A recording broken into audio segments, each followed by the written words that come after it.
Rugby World Cup on Off the Ball.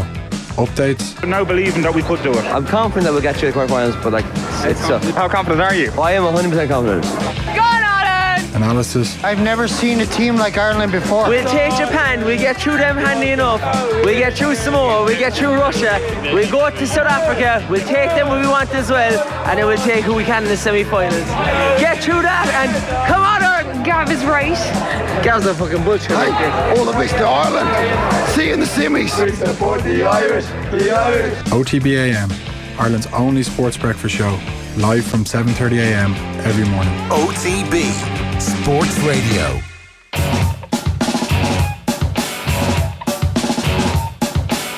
OTB AM. OTB AM. This is OTB Sports Radio. OTB AM. And you're very welcome along to Off the Ball AM. It is Monday morning here. It's a big day for lots of discussion on rugby and football in particular. And we've a packed show over the next couple of hours. But straight now we're going to go over to Andy Farrell, who's speaking live at the Grand Hyatt in Fukuoka for Ireland's press conference live from Japan. A 5-day turnaround, a couple of performances that needed to be better. So you could imagine that a rest is one that's much needed. Come back into work today in great spirits. Had a look at a few things that we can improve on and get better at. And the boys have bounced into the gym first of all, and there's been a few personal bests in there, which says a lot after a couple of days off. And the training session's been pretty sharp on the back of it. Andy, you're aware, obviously, of this typhoon backing for this part of Japan. Has that caused any issues with training or preparation? We haven't. The boys haven't even spoke about it really. We just go from day to day and get on with our preparations. World Rugby has been in touch with us, and they're as keen as we are, as you are, to get this game played. I believe there is a contingency plan in place, but I think there's updates every 24 hours. But we just get on with our day job and try and best prepare. Every single day, and we'll see what comes of that. How far out would they have to make a decision? Well, if you look at the weather forecast, it changes the whole time anyway. So I think we won't probably know till probably 48 hours or so before. He's a lot better. He's a lot better than we thought he would be anyway. He's shaped up really well. He's very comfortable on walking around, and we expect Jordi to be back training on Thursday. What most times you don't train during the week, you're not playing the team in the World Cup. So if we're in this week, so is he under pressure to be there this week? Well, we've been told that he's going to be available to train on Thursday. We select our teams in and around that, so we'll stick to that. Are you just happy enough with the situation of having a call with other players, sort of logistics and all that? You seem quite content to not even consider it. We're happy with how Jordi's pulled up. He was pretty sore after the game, and after all the medical advice that he's been given, he's in great spirits. And the aggravation that Joe Carvey suffered, the ankle injury, what's the update on that? He's flying, yeah. He's in a great place. He's in the best place I've certainly seen him over the last few weeks. He was running around the training ground today like he's got a proper spring in his step, and he's in great spirits and ready to go. And you spoke quite well last week about teams that have lost games in World Cups and how they've gone on. The South Africa, your England team, doing special things. Have you seen the evidence of that now in the last few days, where guys taking ownership or whatever, that you can see Ireland springboard from Japan game? Well, we've had a day back, and the mood, the enthusiasm, the want to get stuck into the work has been right up there. I think the mood in the camp is that we know that we need to. This is the business end of the World Cup for us now. Probably a week early, but it is the business end of the World Cup, and I think when we're really challenged as a group, I think that's when we're at our best, and there's evidence of a big week starting this morning, and let's hope we can carry on rolling that on for the rest of the week. I think there's no again the weather's cool down a bit. Obviously, a welcome development. Well, it was for a couple of days, and then we've trained this morning. It was pretty humid out there this morning. With a bit of cloud cover, the sun's not as much, and obviously with the game being outdoors, we expect the conditions to be a little bit cooler as well. I don't think we'll be playing in an oven like we did last week, but you can't predict. We expect the conditions still to be sticky. You've seen on the rest of the games, no matter whereabouts they're played within the country, there's been quite a bit of spilled ball still, and we expect that. With Japan results the other night, did that change things at all? No, not whatsoever. No. All the different permutations is not something that the boys would be thinking about. The only thing that matters for us is our preparation today, which is started pretty well, and planning for that to step up again tomorrow, and hoping for a big performance on the weekend. And what should you make of a crook at the 82nd minute test match for the ball from the line? Again, it's a crooked feed, and that was the decision that's been made. What decision Samoa will make on the back of that is nothing to do with us neither. So we control what we can control, and we accept the rest of it and just get on with it. And it does seem that, from the inside looking out, it's been very positive. Everybody's spoken quite positively over the last couple of weeks. Has that been the case inside the camp, or has there been a few harsh words at times as well, particularly after the Japan game? No, like I've said to you before, there's a positivity within our camp that we're able to be honest with each other, and honest feedback it can be portrayed as super positive in one way, or it can be portrayed by others as a little bit negative. We don't feel like that because we're able to speak to each other how we want, and all we're interested in doing is improving, and that's not been any different over the past few weeks. It's interesting, there was criticisms of the Russia performance. It was probably at the opposite end of the pitch in terms of not putting Russia under more pressure, getting a higher score. From your own perspective, from a defence point of view, were you happy with how Ireland performed? I guess Russia didn't threaten really at all, so was that something you were satisfied with? Well, you can only deal with what's in front of you, can you? And Russia had a few digs at us, and we were able to get the ball back pretty quickly. I suppose the key point which was made at half time is make sure that we keep on focusing in on what we can control defensively, and I felt like we did that. I think we'll be under a little bit more pressure this weekend now. In terms of being in a good place though defensively, it seems that, as I said, it does seem it's the other end of the ball that perhaps the criticism has come for that. If you're going in with this level of defence into a quarter final, you'd be fairly confident? Oh, well, we've been confident in the past, but you don't know what's going to happen from week to week. Again, sorry to be boring, but it's about our preparation and learning how we can be better, As I said before, we tend to step up when it's a big game, and hopefully we can do that again. We've already talked about the players' confidence being dented after that Japan game, and we could see that maybe in the Russia game. Is that a concern going into the business end of the season?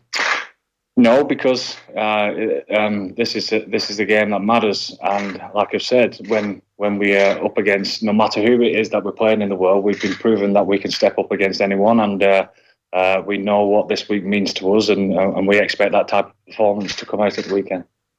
Andy, obviously Samoa have had a couple of sightings and things like that, a very physical side. Would there be any temptation to try and wrap a couple of people up in cotton wool this weekend, or is that just not an option? It's definitely not an option. No, this game's super important to us, and we're fully in.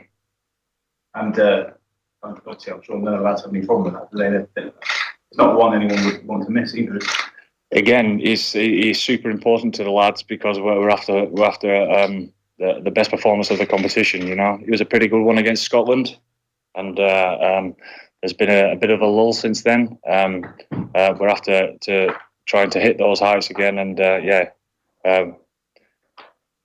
it's not easy doing that because Samoa are a good side. They're a big physical side. We know what's coming our way, and first and foremost, and not just that, we've got to respect the game for what it should be. It's a massive game for Ireland, for the players, and for everyone in the group.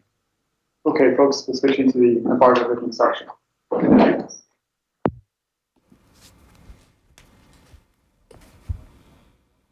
And that was Andy Farrell. There's now an embargoed section there, so we had to cut out of that press conference. He was dealing with some questions, obviously, in relation to the Samoa game, which comes up on Saturday, and a very positive appraisal of the Irish situation in relation to Carberry and some of the players returning from injury and the general PBs in training in the gym in the last couple of days. So a bit of a pep in the step of a lot of the Irish players, according to Andy Farrell. And we have a pep in our step as well this morning, because we've loads coming up. We have, after that press conference, we're going to go to the sports pages shortly, and we will shortly hear from Kenny Cunningham and Daniel Harris discussing Manchester United at the weekend.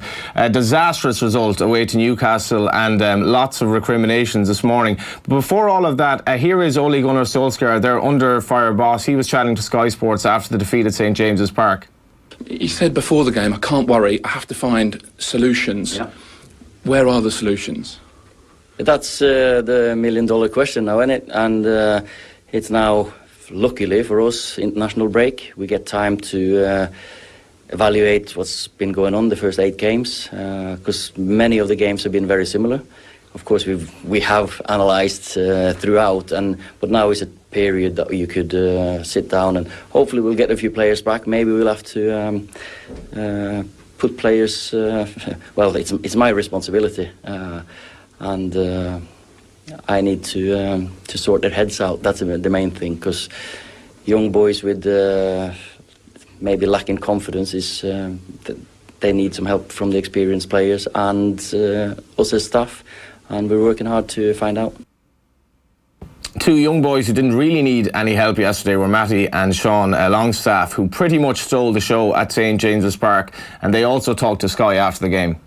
I found out yesterday after trading, kind of got the 11 together, and he read the team out, and I was kind of getting ready to go away and do some shooting, thinking that I wasn't going to be part of it, and then he read me name out, and the butterflies started to go yesterday, and then that's when I found out, and just looking forward to it ever since. Then obviously to do it even better. Has that been the most nerve-wracking part of it? That second he read your name out, that was the best / the worst bit? Yeah, definitely. I think when you reach out and you realise you want to play in the Premier League in front of Man United, it's a big thing. So yeah, I was buzzing with that. What was it like to play with him? Yeah, it was great. You look at how lively he is. He gets around the pitch. He makes my job a lot easier. And like I said, over the move from last night, he was really quiet.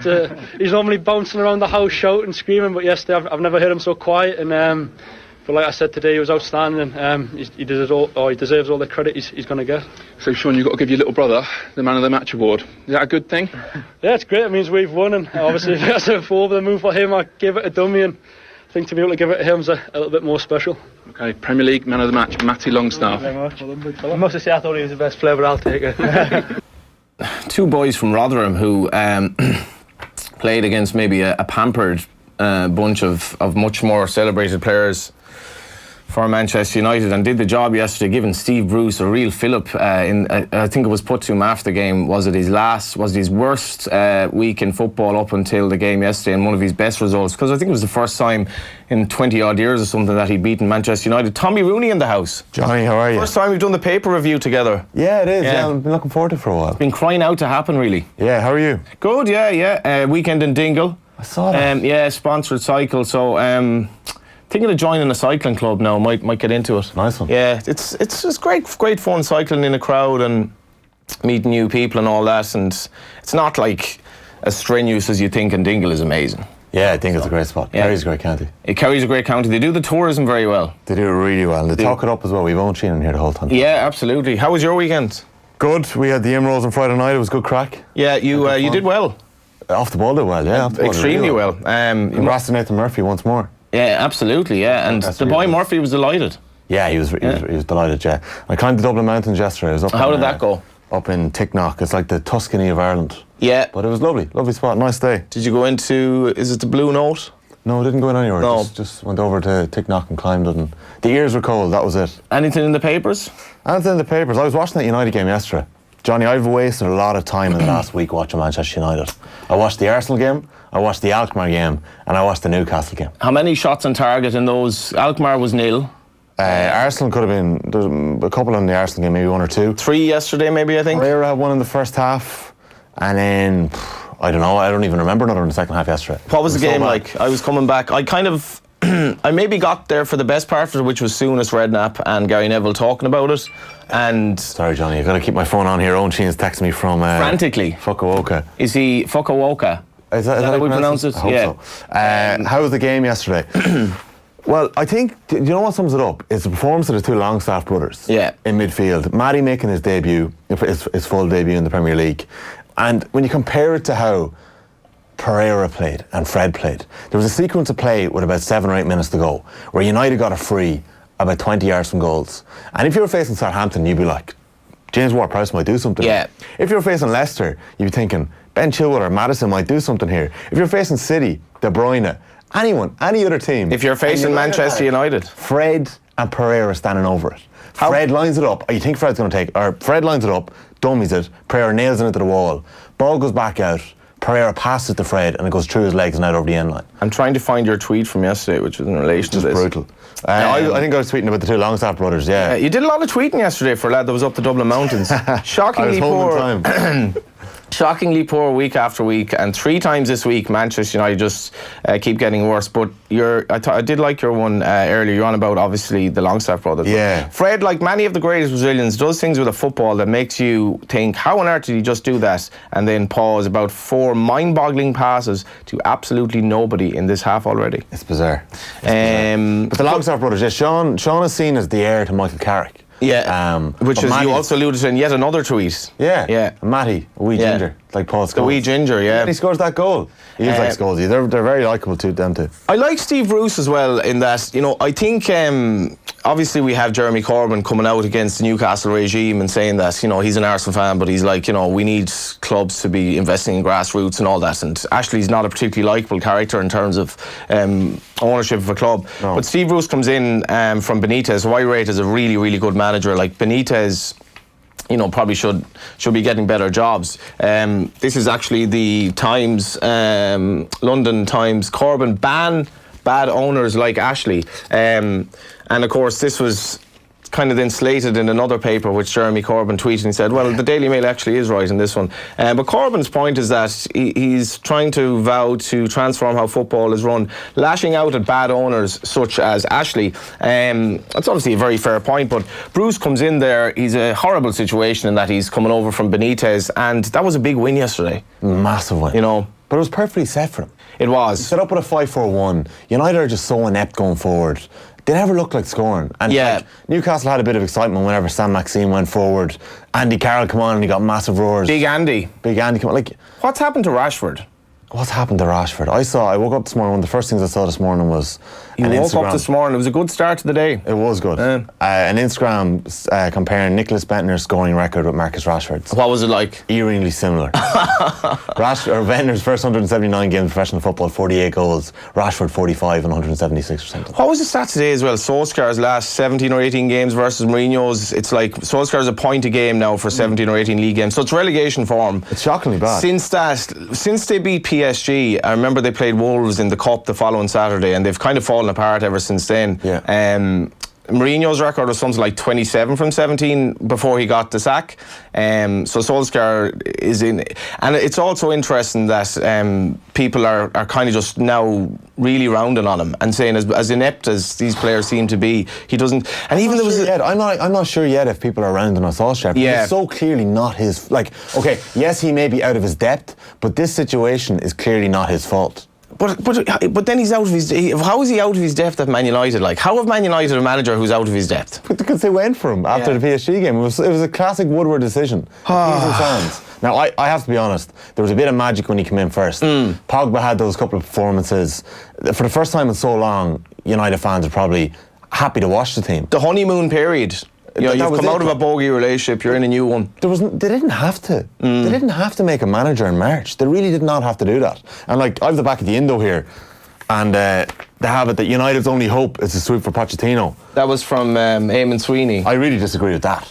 I find that a bit strange in that Pochettino has done a great job at Spurs, but at the same time, this he should have joined Manchester United before this. I'm not sure right now.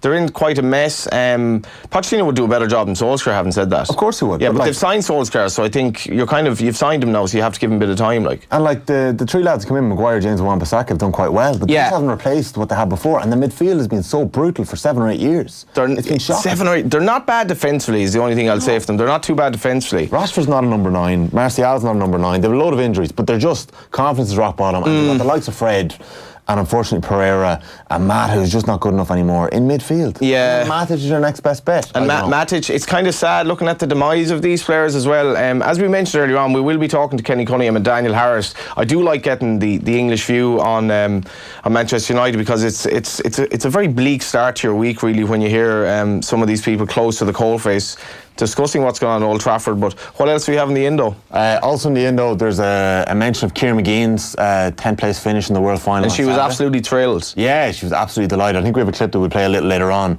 But I watched that race on Saturday evening, and the pace of it was just insane. I'm not claiming to be any, expert in athletics, but the pace was unbelievable. Yeah, I think there was nearly 9 finishers underneath 4 minutes, and wow, was 0.15 of a second off it, in the 1500 metre final. There's also I'm just keeping an eye on my phone here because we're going to be crossing back to I thought you were being rude, but it's actually we're crossing back to the press conference in a minute. Gary Ringrose and Jordi Murphy's going to be up in just a minute. Right. I've Robbie Henshaw here as well. Tony Ward, there's Tony Ward's come, but Robbie Henshaw seemingly is going to be playing this weekend. We'll be hearing lots of stuff on Henshaw obviously in the papers from yesterday, but lots of chat about how much Joe Schmidt rates him, and we heard from Andy Farrell there just how whether it's a bit of propaganda or not, he's really bullish about just how things are in training and in the gym and all that. Yeah, myself and Adrian were chatting here briefly on Friday, and I'm not that worried yet. You saw France and Australia struggle a little bit in certain games as well. We got a bonus point win against Russia and we kept them scoreless. Yeah, if the Russia game were after a great result against Japan, nobody would be saying anything. Or even a win against Japan where you just scraped over, you wouldn't really be saying too much. So, look, I wouldn't be worried that much yet. I've also got the Daily Mail here, Johnny. Yep. Connolly call. I know you'll be talking to Kenny Cunningham a little bit about this later on, but Aaron Connolly was obviously called up to the Ireland squad after his savage performance at the weekend. Connolly call, is there a pun there, or is it just Connolly call? Because I saw Connolly Station was in another of the papers. That's massive. Yeah. Just big things for Galway at the moment when I was thinking about it. We have, the Gold Cup favourite last year, presenting Percy, could be coming back to doing something this year. We have Joe Canning, we have some very good aspiring footballers, and we have Aaron Connolly. Savage. You haven't got a hurling manager yet though? We are a football manager. Yeah. Just, do we have... I think we're going back to Fukuoka. Yeah, I think the embargo is over, so let's go back to Japan to get the latest from the press conference. A couple of hours later, I was flying over here, so, it's been I suppose, an up and down week or so, but, I was delighted, obviously, to be able to play last week. Obviously, it was a bit short-lived, but damage isn't too bad, so I'm hopeful that I will get another opportunity at some stage in this tournament to help out the boys. Was your initial reaction, did you think your World Cup was over after those 26 minutes? I didn't think it was over. I was just incredibly disappointed at the fact that, I suppose, initial disappointment of first of all not making it, and then getting called out and picking up something like that. And I tried to play on with it, but I just kind of knew that I wasn't adding anything to the team, and it's not the kind of place you want to be. Is you want to be adding things to the team the whole time. You don't want to kind of feel like you're not keeping up with everyone else. So unfortunately, that was just the case at the time. I didn't really know what the final diagnosis was going to be, but it's been positive so far. So just building into this week and hoping to train fully on Thursday. Jordi, what exactly did you do with it, and what has happened since you seemed to have subluxed the ribs, so it was just kind of suppose just popped. It was one of those things that just got caught between two people. I think one of them might have been John Klein, the other one was one of the Russian second rows, so it's never going to end well for me. And yeah, I just kind of felt the pop go and just a good bit of pain, and it popped back in after a few minutes, and I thought, oh, happy days, and then it went again. So it's just one of these things. Their ribs are kind of annoying, but you can definitely play on with them, and just got to try and, like I said, build into the rest of the week and stuff. If you go too hard too quick, you can do a bit of damage to them. But I've been assured by doctors and through scans and everything that nothing's too out of place or not functioning well enough, so it should be all right. Do you think you can make it back to this weekend? Yeah, well, I certainly hope so, yeah. Like I said, I've trained a little bit today and hopeful to train fully on Thursday, so if selected, it'd be amazing. But no, I certainly feel I could be, yeah. So you came back in after the Japanese defeat. Obviously, the shockwaves that sent through everybody watching on at home. How have you found it getting over here and talking to 5 people max in? Well, in fairness, as soon as I got in, it was a very quick turnaround. Obviously, I was in on Sunday, right, to stay in Tokyo just because I couldn't get a flight out to Osaka until Monday morning, and then I got to kind of have a quick chat with the lads, and they'd already done all the kind of post-mortem and looking through the meetings and stuff, and very much moved on to Russia. And the fact that I was playing and going to be starting in the Russia game kind of didn't give me a lot of time to think about things that had gone past. So it was good for me to kind of look forward, and I knew that I had to kind of make sure I knocked the jet lag on the head and just get my plays and everything back in order and just make sure I was ready. So fairness to the boys, we've definitely had disappointment before, but the thing about this team is that they're always able to bounce back, and certainly did that on the weekend, midweek. Obviously, a lot of parts of the game we definitely can do better on, but look, we got to win in 5 points, and we're going into this weekend now optimistic, and there's a big challenge ahead of us, but we're all very positive, and especially after a couple of days off, I think that's probably the best thing that could have happened to the group, was to get a couple of days off to clear the head, especially in a tournament like this where it's just rugby 24/7. For people to just be able to get away and have different options and things to do was great, and I really noticed that today when I was watching on training, just kind of energy and desire from all the boys, and really looking forward to this weekend. Jordi, where were you when you found out that you've been called into the squad, and what was your reaction? I'm going to give my Ulster teammate Rob Herring a plug here, but I was in his coffee shop, 5%, in Belfast, having a pre-match coffee and meal. Who gave you the call? Sorry, that was to be told that I wasn't playing against Ulster. Dan McFarlane called me, but then the following day, Joe called me a couple of hours after the game. Carrie, what did you get up to over the couple of days off? I was actually just wandering around Fukuoka. It's a pretty cool city just to wander, pop into a few shops. Got a haircut, so I'm wearing the hat. But yeah, this was wandering, coffee, a bit of food, went into a funny sort of fish sushi place, which was interesting. So we actually, myself and Josh, arrived after Andrew, James and Lukey were already there, and we kind of learned from their mistakes as what they'd ordered, and we actually ended up having a pretty good meal based on, because we kind of knew what not to order. But it was cool. The fish were in front of you and stuff is certainly something I haven't been experienced at home. Yeah, the vibe seems to be like the weekend has really helped. Yeah, it was tough with such a short turnaround that personally I was exposed to it, and obviously a lot of the guys, younger guys at under 20s, there's the quick turnarounds between games. So it was a few sore bodies after that match.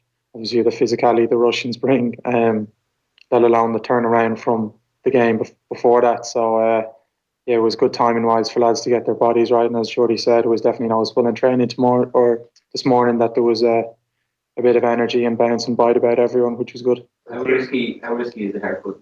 No, it's all right. Well, I'll let you be the judge, but actually no, I'm not going to take it off. But I think it should be all right. Just needs an extra day or two's growth, and then it should be safe. How did it going down playing the 3 games obviously every year? So talk about you backing up again. How was it? Yeah, I love. Sure, it's a huge honour to play for Ireland, and that hasn't dwindled in any way. And I mean, I feel, honoured to be able to go out and represent Ireland at a World Cup. So I'm excited and good to go. Thankfully, fitness wise, and touch wood, haven't been bothered by any injuries. So yeah, no, I'm really excited to get out and play as much as I can and contribute in any way I can. I feel like the business end of the World Cup is kind of arrived now. That the next 2 weeks potentially be the most seismic of the entire calendar year. We'd be quite good as a group, I think, about taking each game as it comes and not looking beyond. But obviously, it couldn't be even more appropriate this week.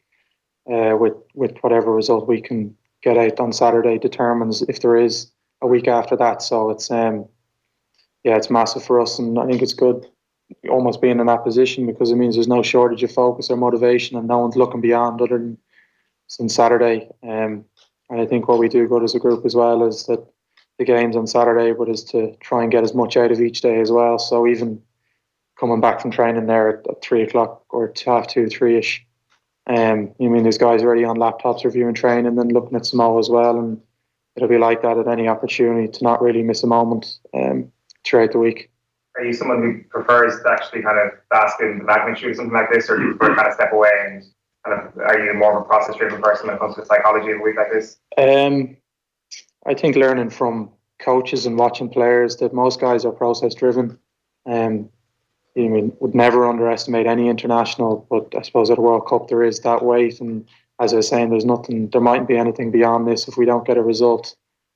But you don't really get too caught up in that. I know a lot of guys don't really get too caught up in anything that's outside their control, and I'm sure I fall into that category with most guys, if not all guys, that you just focus on what you can do each day to ultimately kind of get the best version of yourself on a Saturday. And you're bringing the best version of yourself on a Saturday, that contributes to the best version of the team. So that's kind of really what's going through most people's heads. I know it's hard to quantify, obviously, but that a weekend off is a rare thing. Anyway, but especially in the Rugby World Cup, that could be massive. Yeah, well, the lads were saying it was pretty rare. It's my first World Cup, so it's the norm for me. But that's great. It was, as I was saying, it's cool to go out to spend time with each other and more relaxed setting and see a bit of Fukuoka, which is a cool city, as I'm sure you've all seen. It's good, and everyone's excited and ready to attack the week. Was there a bit of team bonding over the weekend? I know you all did your separate things, but was there a bit of team bonding, and do you feel that that's necessary at this point after the confidence did take a bit of a dent after that Japan game? I think everyone's quite good. That you just rock down to the team room and whoever's there is there, and there might be a group of 4 or 5 of you from any province. It doesn't really matter, and lads will just go out and someone might have an idea and you just kind of follow them up on it. So I know some lads were bowling as well, and other guys going out to get food and stuff. So it's definitely, but I wouldn't even say that's not just happened this weekend. It's always been the case in this squad. So it's definitely a pleasure to be able to spend time with such great lads. I think chat about the possibility of this typhoon and stuff. No. I was warned by Sugars, but it's true. Again, that couldn't be more out of our control. So to even talk or think about that would be pointless, to be honest. Okay. Thanks, guys. Thank you. Thank you. Good example there of the rather anodyne nature of some of these press conferences, but plenty of food for thought, pardon the pun, for Eoin Sheahan there. Gary Ringrose was mentioning some of his sushi delights in Japan, and we may hear from Eoin in due course, if not today, later on this week, about how things are going in Japan. He's been obviously playing a starring role for us over there.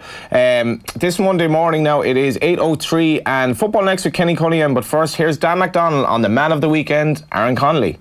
But I don't know, I think a player that's in form like that, there is always a desire sometimes. We always want something new, and supporters always want the new guy, and that is his Premier League start today. It's not like he's played 3, 4, 5, 6 Premier League starts, but I think with someone in confidence who's got the ability he has, I think it'd be a big call not to bring him now. He just looks like such a natural goal scorer at the moment, because realistically he's extremely unfortunate not to have 5 goals to his name, because he's had the one cleared off the line, he's had the one that's hit the crossbar. If he gets there half a second before his teammate today, he gets a hat-trick. Yeah, and the Villa game that I saw him, he was in the right place. He was going to nod at home, only for his teammate got there first. He could essentially have had a hat-trick today and be sitting on 5 if those other two, he was extremely unlucky for those other two not to be scored as well. So, like, I think Mick initially, kind of when he gave his reasonings behind it, when he said, oh, am I going to use him? I'm not going to. I thought it was interesting that he said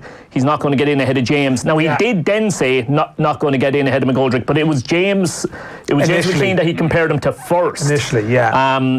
Because that's where he has been used at underage level an awful lot. I saw him playing up in Eamon DC Park around the beginning of last year, and he played wide that day as well in an underage game. But I think everybody has seen today he's that's an interesting point. I mean, I might be going to something, but maybe something to come back to about where he would fit into an Ireland team. But I think that is a very valid talking point. Kenny Cunningham, good morning. Morning, Johnny. You well? Not too bad. I'm all the better for having not seen the game, but just hearing how good Aaron Connolly was at the weekend. And how lucky is Mick McCarthy that his kind of hand has almost been forced in the sense of bringing him into the squad due to injuries? Because are you with me? I thought it was absolutely outlandish he wasn't in the squad in the first place.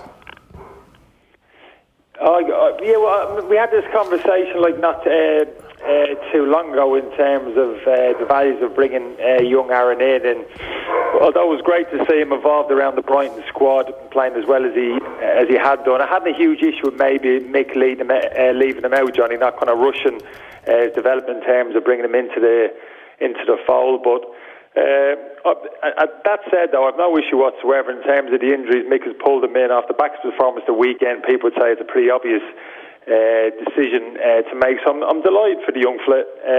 He looks as if he's playing with a lot of confidence at the moment.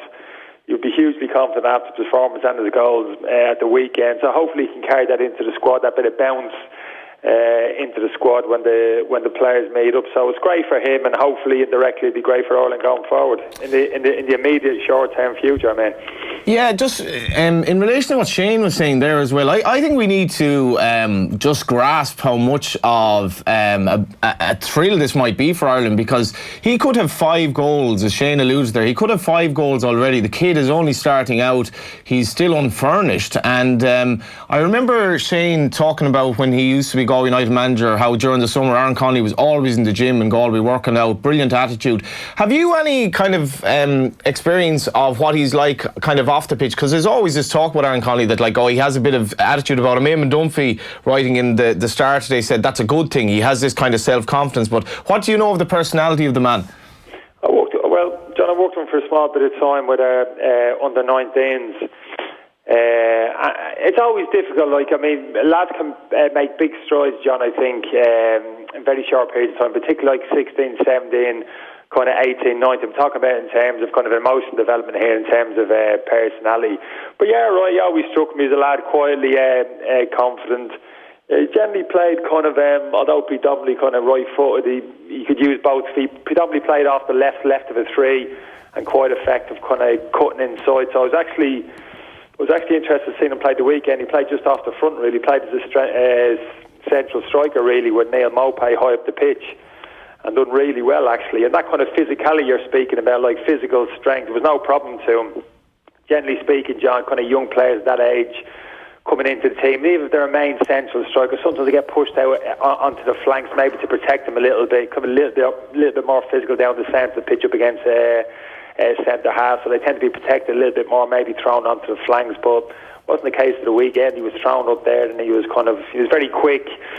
I saw a lot of him playing this summer. I don't know if you did, Johnny, with the under 21s, the Toulon tournament. He impressed there. He's very direct, good little dribbler, and when he plants his feet, physically strong, can't be pushed off the ball too quick. In terms of personality, that's a good thing, and that will develop. And the more confidence he gets, John, the more he's has been around the Brighton team, and gets a bit of a taste for it, particularly off the back of the weekend.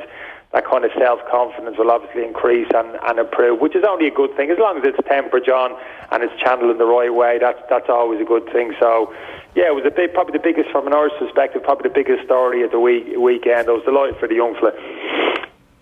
A fit again, Kenny Cunningham is thrown into a game against an Ireland team lining out next weekend. Which of these attacking players do you want to be marking least? In terms of air attacking players, John, available? And I include Connolly in that, obviously. Yeah, I know. I think it's an easy one to say, John, off the back of his performance the weekend. He's got 2 goals. He's the form striker. He's confidence. But I think it's an easy to say, I'll put him straight into the team.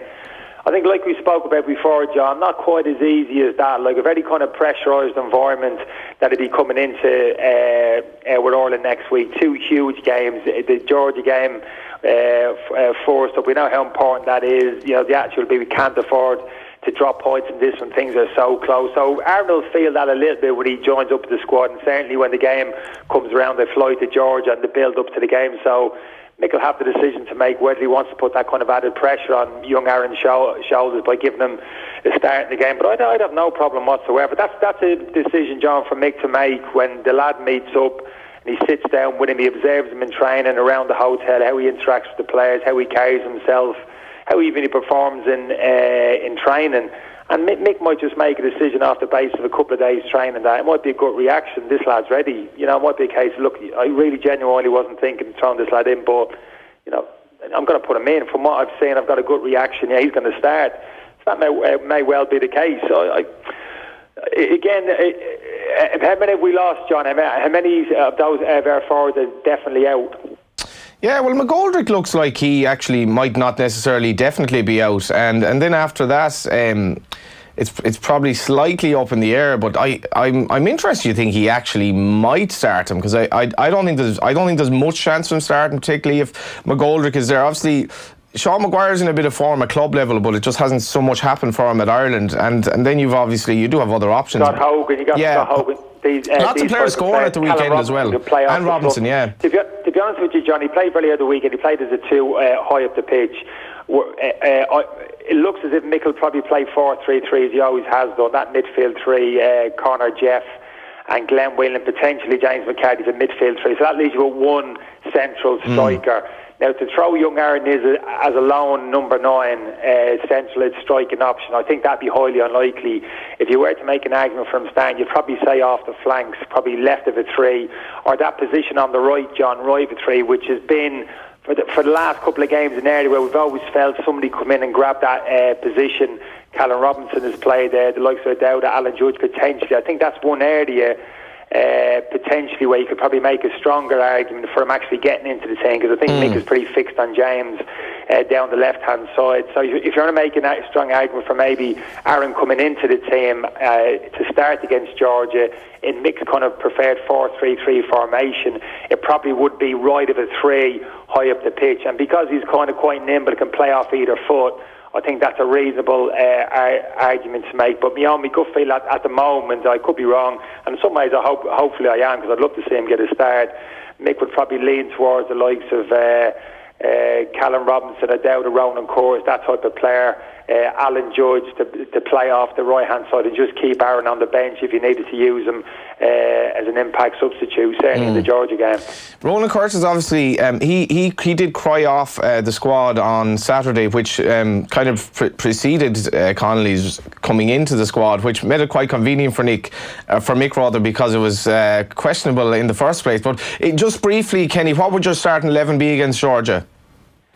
Oh, it's probably a conversation for another day, John, because I maybe might seriously consider think with that midfield 3 and maybe look to utilise an orthodox midfield 2 and a number 9 and a 10, actually 2 central strikers for me. I think we've had small issues in previous games in terms of midfield 3 just getting to grips with the movement of opposition midfielders and that kind of central midfield area. So personally, I'd seriously consider maybe sacrificing one of those midfield 3 players and introducing a second striker. But that, like I said, that's a pretty long conversation. Yeah. Probably give me reasons another time. But I certainly think Mick will go with the 3. I have no problem with the 3 as it is there in central midfield. James McLean off the left, absolutely. I'd still look maybe for that right hand side. I think Gabe McGoldrick will play down the middle, John. And for me, I'd still look at Callum Robinson. I'm a big fan of Callum Robinson and maybe getting him into the team. And in 4-3-3, the only way you can get him in is on that right hand side. But I think he likes a Callum O'Dowd, like his pace, John, he's absolutely explosive. And we're going to be penned in for sections of that period to that game, maybe in our own half. And the ability of somebody to pick up the ball and travel at speed quickly high up the pitch can be quite invaluable. So maybe someone like him, Mick, might look to potentially for the right hand side of the tree. But if you're talking back in the defensive line, John, I'm guessing you look no further than John Egan, Kevin Long. Just the fact you had minutes under their belt. I don't think Shane Duffy's going to make it in time, personally. And Matt Doherty in the left back position, hopefully he'll be fit and ready to play. I think he's deserved this opportunity. So I'm really looking forward to. Mick's got a number of decisions to make there, John, which probably wouldn't have been the case some time ago. The team was pretty much picking itself. But I'm really looking forward to it. It's a huge game, and I'd have every confidence, really, regardless of what team Mick puts on the pitch. But those new faces coming in, Aaron in particular, that gives everybody a lift, John. Kind of young talent like that bursting through, coming into the squad. It's a great thing to see from everybody's point of view, and hopefully he'll get a taste of it, albeit potentially maybe even just off the bench over in Georgia. This might sound a bit strange, but I don't actually think Liverpool have been playing that well over the last month, and somehow after the weekend they're 8 points clear, beat Leicester 2-1, a game that you watched the weekend. Oh no, it was an amazing game, but you're right, John. Yeah, Liverpool not at their best. Probably said that a couple of times this season. Probably said it previously away to kind of Sheffield United. A little bit laboured as well during the course of this game, particularly first half. I was a bit disappointed in Leicester, John, to be honest with you, in terms of their setup, how Rodgers set the team up. Their most influential, most creative player, Maddison, he shunted him out onto the left-hand side again, which kind of disappointed me because they function a lot better, a lot more rhythm to the play, a lot more penetration when he plays in his favourite central area. So I thought Rodgers let Liverpool off the hook there a little bit. That's interesting. You think he wasn't brave enough, Kenny? He's been Liverpool's best forward this year. But give credit to Leicester. They hung around in the game, got themselves a great goal. Fabinho, for me, just caught out a little bit, daydreaming, allowed Perez in behind them to slide a little pass to Maddison. But give Liverpool a bit of credit. They pushed again. John, you wouldn't say the goal was coming. It wasn't a case that they were peppering the Leicester goal, creating chance after chance. And I wouldn't say a mistake. I say a moment of indecision from Al Brighton, compounded by Schmeichel coming off his line, created the opportunity. I didn't think it was a penalty. I didn't even think it was close, to be honest with you. There was minimum contact. He didn't even go down immediately. Man, he kind of took a second to just size up the situation and then went down. The kind of referee bought it a little bit. But Liverpool took advantage and they continued to roll on. Did James Maddison, been picked in that position, you said they left Liverpool a little bit off the hook. Was that a lack of bravery from Rodgers going back to Anfield, where he picked a side maybe more to deal with Liverpool rather than his best side? No, I don't think he did. I just couldn't understand. He'd done the same away to Manchester United a few weeks ago. He brought Chowdhury in alongside Ndidi and Tillmans in that midfield three and shunted him out into left again. And again was the same situation, and they kind of spluttered through the game. So I was convinced. He came back into the team in that kind of number 8 role alongside Tillmans against Spurs, and he was brilliant, got the winning goal.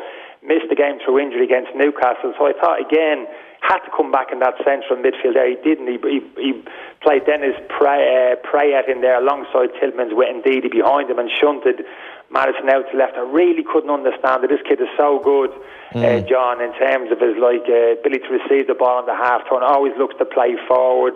Very creative with his kind of pass, and he can score as well. A very good finisher. And it was only when he went in centrally, put him in behind the front two for the last kind of 15 minutes, that he got the goal. And just when I thought, I was actually thinking Leicester were going to go on and win the game, John, kind of the last kind of 5 minutes or so, and he actually pulled them off a couple of minutes after he scored the goal, which had me scratching my head as well. So yeah, I was actually a bit frustrated because I'm a big fan of this Leicester team, but in terms of the team he's put on the pitch, in terms of the balance, for me, he's got it wrong, particularly in those big games away to Manchester United and Liverpool. Cause I wouldn't say Liverpool were there for the taking, they never are, they're that strong. But I felt there was a real window of opportunity there for Leicester to go and actually win at Anfield at the weekend. And I thought he got a start in the line-up wrong, and it cost his team. Just finally, the game in St James's Park, how grim are things for Man U at the minute? Yeah. It'd be grim enough now. I watched the game, I was interested. I mean, yeah, they struggled just creating goal-scoring opportunities, John, really. I mean, the ball retention was, was decent enough, but too many sideways passes for me, not cutting enough with their passing. But that's not surprising, John. I mean, the big issue United is always that kind of central midfield area in terms of where is the weakness, where do they need to strengthen. I mean, it's always been there for me, and it has been for quite some time. And Pogba in particular, not in the team. There's really nothing there. I like McTominay, great energy, very athletic, wholehearted, kind of box-to-box player. But, you throw Fred in there as well, and Pereira, and it really is a little bit powder puff in that area of the pitch. I have a little bit of sympathy at times in terms of the forward players for Manchester United, in terms of the runs they're making, who's actually going to find them with that killer pass. I think there's a lack of confidence up there anyway with the likes of Rashford. Don't get me wrong, Maka came on, got his opportunity the weekend, kind of struggled a bit. So creatively they're really struggling, John, to create chances and goals. Defensively it's kind of not too bad, although the goal was poor they conceded on the kind of counter-attack was a little bit sloppy. So yeah, no, it is pretty grim. You're right, because any team that's struggling to create chances, invariably you're going to struggle to score goals, and United have done. And then obviously, a little bit of sloppiness to the other end of the pitch is costing them. And kind of body language, John, those couple of shots into the dugout, Solskjaer, a little bit similar to the end of last season, kind of rabbit in the headlights a little bit, kind of trying to say the right things on the touchline, etc., in front of the TV cameras. But you sense the pressure is growing. I don't think the pressure is growing in terms of going to lose his job. I don't know how you feel. I still think he's pretty safe till the end of the year. Even if the Manchester United board decides, you know what, he's out.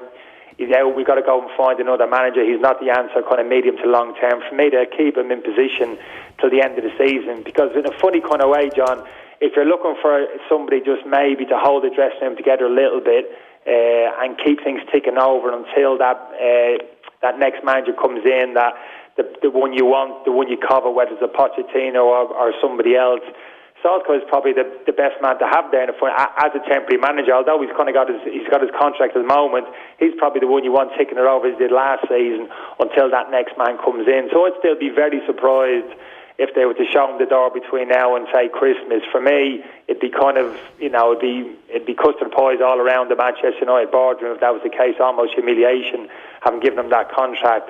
For me, he kind of stays till the end of the season, even if he stumbles till the end of the season. But at this moment, I would be surprised, even at the moment, the Manchester United board weren't putting a few sounders out to people, agents, whoever it is, middlemen, fixers, in terms of who potentially is going to be available come the end of the season, in terms of if we need to make this change going forward. And that'll be the interest. That'll be most of the noise, I'd imagine, going forward if Manchester United's form doesn't improve dramatically over the next couple of months.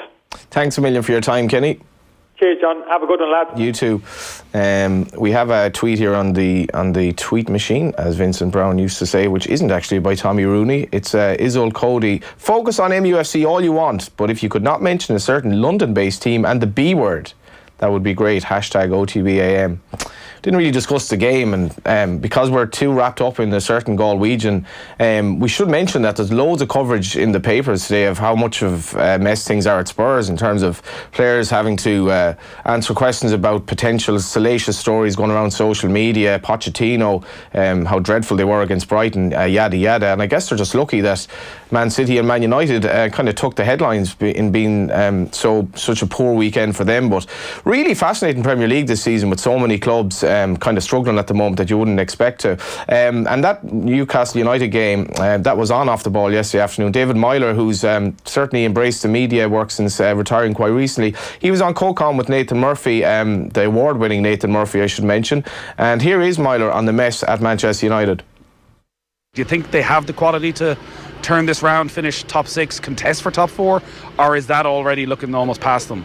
No, I don't think they have the quality. I spoke a while ago there on they don't have the characters. They have good players, but they don't have characters in that changing room. I don't think they'll be able to. A lot of people are pointing fingers at Solskjaer, but I'd be more looking at the players and the performance they're putting out. Now, I do think Newcastle were fully deserved the 3 points, but I don't think. The first half of Man United was very poor, very sloppy. They couldn't keep the ball, couldn't move it well. Now, obviously, we spoke there with Kieran about the reaction from Newcastle from last week's performance. They didn't give Man United much chance, but I saw a stat a minute ago that Harry Maguire had the most touches in the Newcastle box, which was 4. Wow. Which, that says a lot for itself. It absolutely certainly does, and it was, a game that just reinforced and actually suggested to some people that Manchester United could be in a scrap for relegation. And if you do reference that stat from earlier, where I think the last 17 or 18 games in the league, Solskjaer is basically operating from 1 point average per game. It's basically essentially relegation form, and it's just very interesting to see where things are going to go from here. And that was David Myler speaking to Nathan Murphy. Do we have Daniel Harris now? We do have Daniel Harris. Daniel Harris, can you actually lift the gloom in this? It was a rather grim morning this morning. Got into the taxi at 6:20. It was really, really dark. It was raining, and the last thing I wanted, which I got, was a chirpy taxi driver. But he hates Man United. So some you win, some you lose. Yeah, I lost this one, but he gave me his life story in 10 minutes. Gave out about the government, praised the government, and basically said Man United are crap, and he was definitely right about the last one. Yeah, there's no getting away from that. The performance yesterday was absolutely shite, I guess, and not for the first time. There is some level of defence in that Solskjaer was missing, I think, 6 of the players that started against Chelsea, and in a squad that is already underpowered, understaffed, and lacking in quality. If you're missing 3 of the first choice back 4, and Pogba and Martial, that is going to be a problem. But I think the problem more is that there's no apparent plan. And there's a lot of whys after the event, people who were saying, well, he should never have got the job in the first place and he just got a post-Mourinho bounce. But I don't actually think that's necessarily true, in that if you watched United for the first bit of Solskjaer's reign as manager when things were going well, it wasn't just a matter of players playing with freedom. It was that he was going into specific games with specific plans, and those plans were working. And he was making good substitutions, and he was making good adjustments in the middle of the game. Like against Tottenham, he did it. Against Southampton at home, he did it. Against Palace away, he did it. Against PSG, most famously, he did it. But watching them now, it's not at all obvious what the idea is, apart from hope for a counter. And the teams that he's picking, he keeps making the same mistakes over and over again. And part of that is that, as I said, he doesn't have enough players in the squad. That's probably not his fault. It's probably the fault of the Glazers. And ideally, we just sit here and we talk about football and what we saw on the pitch. But it's not possible to talk about Manchester United without talking about what is now 14 years of the club being pillaged for over £1 billion. And that is the root of all of this. And it will always be the root of all of this. So every time we talk about it, I'm always going to say that. But there are other problems, and the lack of an apparent plan, the lack of any apparent tactics, and the constant picking of players who aren't cutting it. So you watch Juan Mata play for United, and I would say pound for pound, he's probably one of the most disappointing signings that United have ever made. Actually, pound for pound is probably not the right way of ranking him. It's more what we thought we were getting and what we ended up getting. He's just had very few good games, and almost all of the good games he's had have come at Old Trafford. And when you play him away from home, particularly when you play him in the middle and it gets congested, he looks like a child playing with his dad's mates. And I'm not sure what Solskjaer expected to be different by picking him yesterday. And I do feel for Solskjaer that the other option is picking young players. And you don't want to bring young players into this kind of environment, but at least you might get some freshness. And at least you get the pleasure of not knowing. Whereas when you watch the likes of Mata and Matic, who he didn't play yesterday, when you watch them play, you know it's going to be rubbish. There's no, perhaps it won't be, you know that is what is going to happen. You've mentioned the Glazers again there before we get back to Solskjaer, and even the De Gea interview afterwards. And I think the last time I was on the show with you, you mentioned the Glazers. If you keep mentioning the Glazers, and it's part of this narrative that basically, in tune with what Jeremy Corbyn was actually saying yesterday in terms of the way football clubs are being run now, does it come to a point where Manchester United's fan base has a sufficient backbone and kind of a wherewithal about it to start some sort of a revolt against the regime? Because, the words you use, like pillaging, evoking, some sort of basically taking money off a beautiful football club for profit and not really being all that bothered about how things go on the pitch. So how are the fans still okay with this? People aren't okay with it, but the bond with the football club is an emotional thing. And it's, for a lot of people, it's passed down for generations. It's part of their life. It's what they do. And chucking that in is problematic. The truth is that the opportunity has probably been missed now. In 2005, if enough people hadn't renewed their season tickets, or the, I guess what you might call civil disobedience had continued, then perhaps the Glazers would have got cold feet. I mean, what really needed to happen in 2005 was Alex Ferguson needed to say, I will not work for these people. And that would have been enough. The banks wouldn't have lent the money. And let's be under no misapprehensions. Fergie knew that. And I mean, there are people who know more about this than I do who are on record as saying Fergie discussed it at a meeting with supporter representatives. He, in the end, decided not to do that. And what he actually delivered, dastardly genius that he is, was United's most successful period in United's history. But the only way at the time was if people hadn't renewed their season tickets and people hadn't gone to games, enough people, then the Glazers would have had to have gone because they were reliant on that for money. But probably the biggest change in football since the Glazers took over is that bums on seats are no longer the premier source of revenue. And actually, it's now TV money, and that's going to keep coming. Now, of course, TV money is also contingent on United being good and on full stadiums and that kind of thing. But what we saw this summer told you that for the Glazers, they're not now even bothered about United getting into the top four, because the players that they let go versus the players that they signed, you looked at it and you thought, well, if things go really well, then United could make the top four, but it was far from a given. And if United had signed 2 midfield players, then you might have looked at it and thought, actually, there's a pretty good chance United would be odds on to get into the top four at this point. The Glazers decided not to spend that money, and that tells you that they're not interested in getting into the top four, which is interesting. And well, interesting is probably not the right word that I'm looking for, actually. But let's stick with interesting because it's early in the morning. But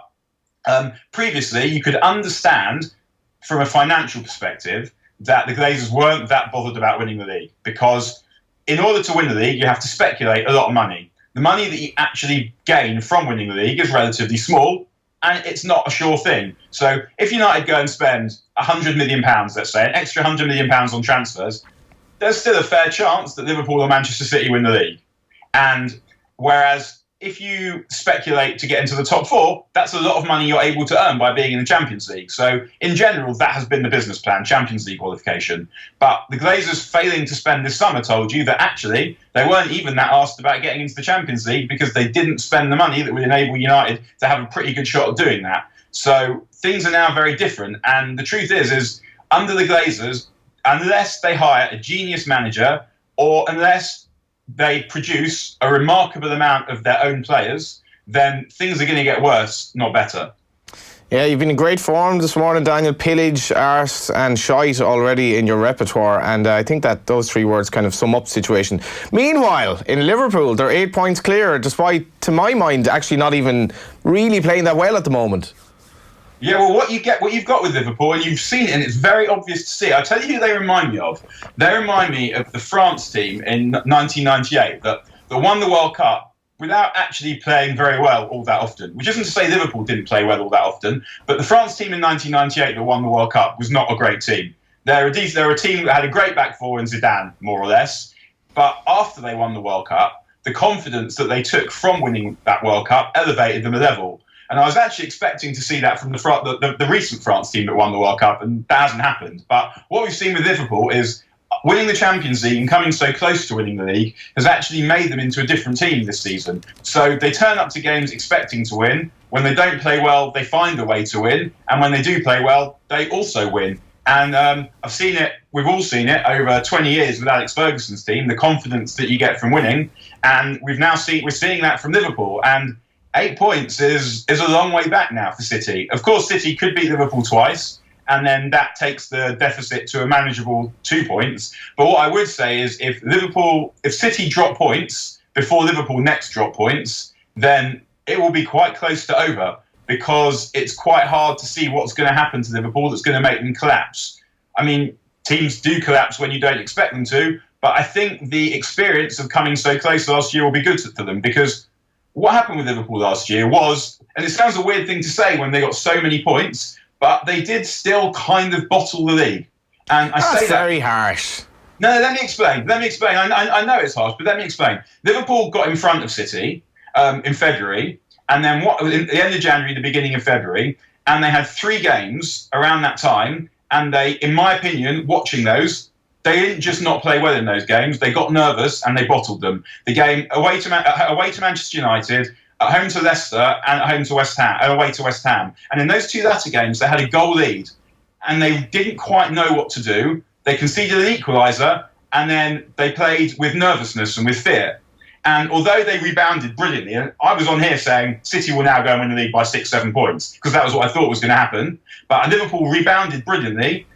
But it doesn't change the fact that when they got ahead and when they had the advantage, the nervousness with which they played was a big factor in them not getting the points that they needed, and it cost them. And again, like I reiterate this, they rebounded brilliantly, and the run that they went on to the end of the season and to win European Cup was exceptional.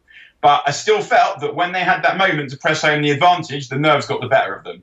And it's not the first club we've seen it with. We saw it at Manchester United when they bottled the league again in 1992, when they had the advantage and then they couldn't score the goals that were necessary to win the league. And that was what happened with Liverpool.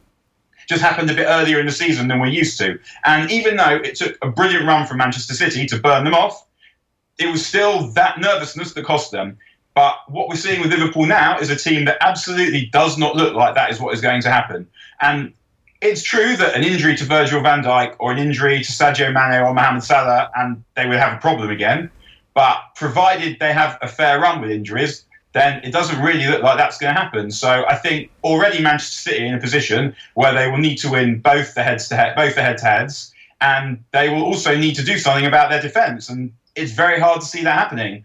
And similarly with United, you would look at United's squad and say, well, there's no midfield there, and this team is going to struggle. You looked at City's defence and thought that defence itself already isn't a good defence, and that's why they went out in Europe. That's why they keep going out in Europe at the knockout stages, because eventually you play a good team and with a good attack, and you can't dominate the ball to the extent that you can protect your defence. And that's why City lost to Spurs, because they defended badly in both games. And then Aymeric Laporte got injured, and they don't have a replacement. I mean, they don't really even have a credible partner for him, never mind a replacement.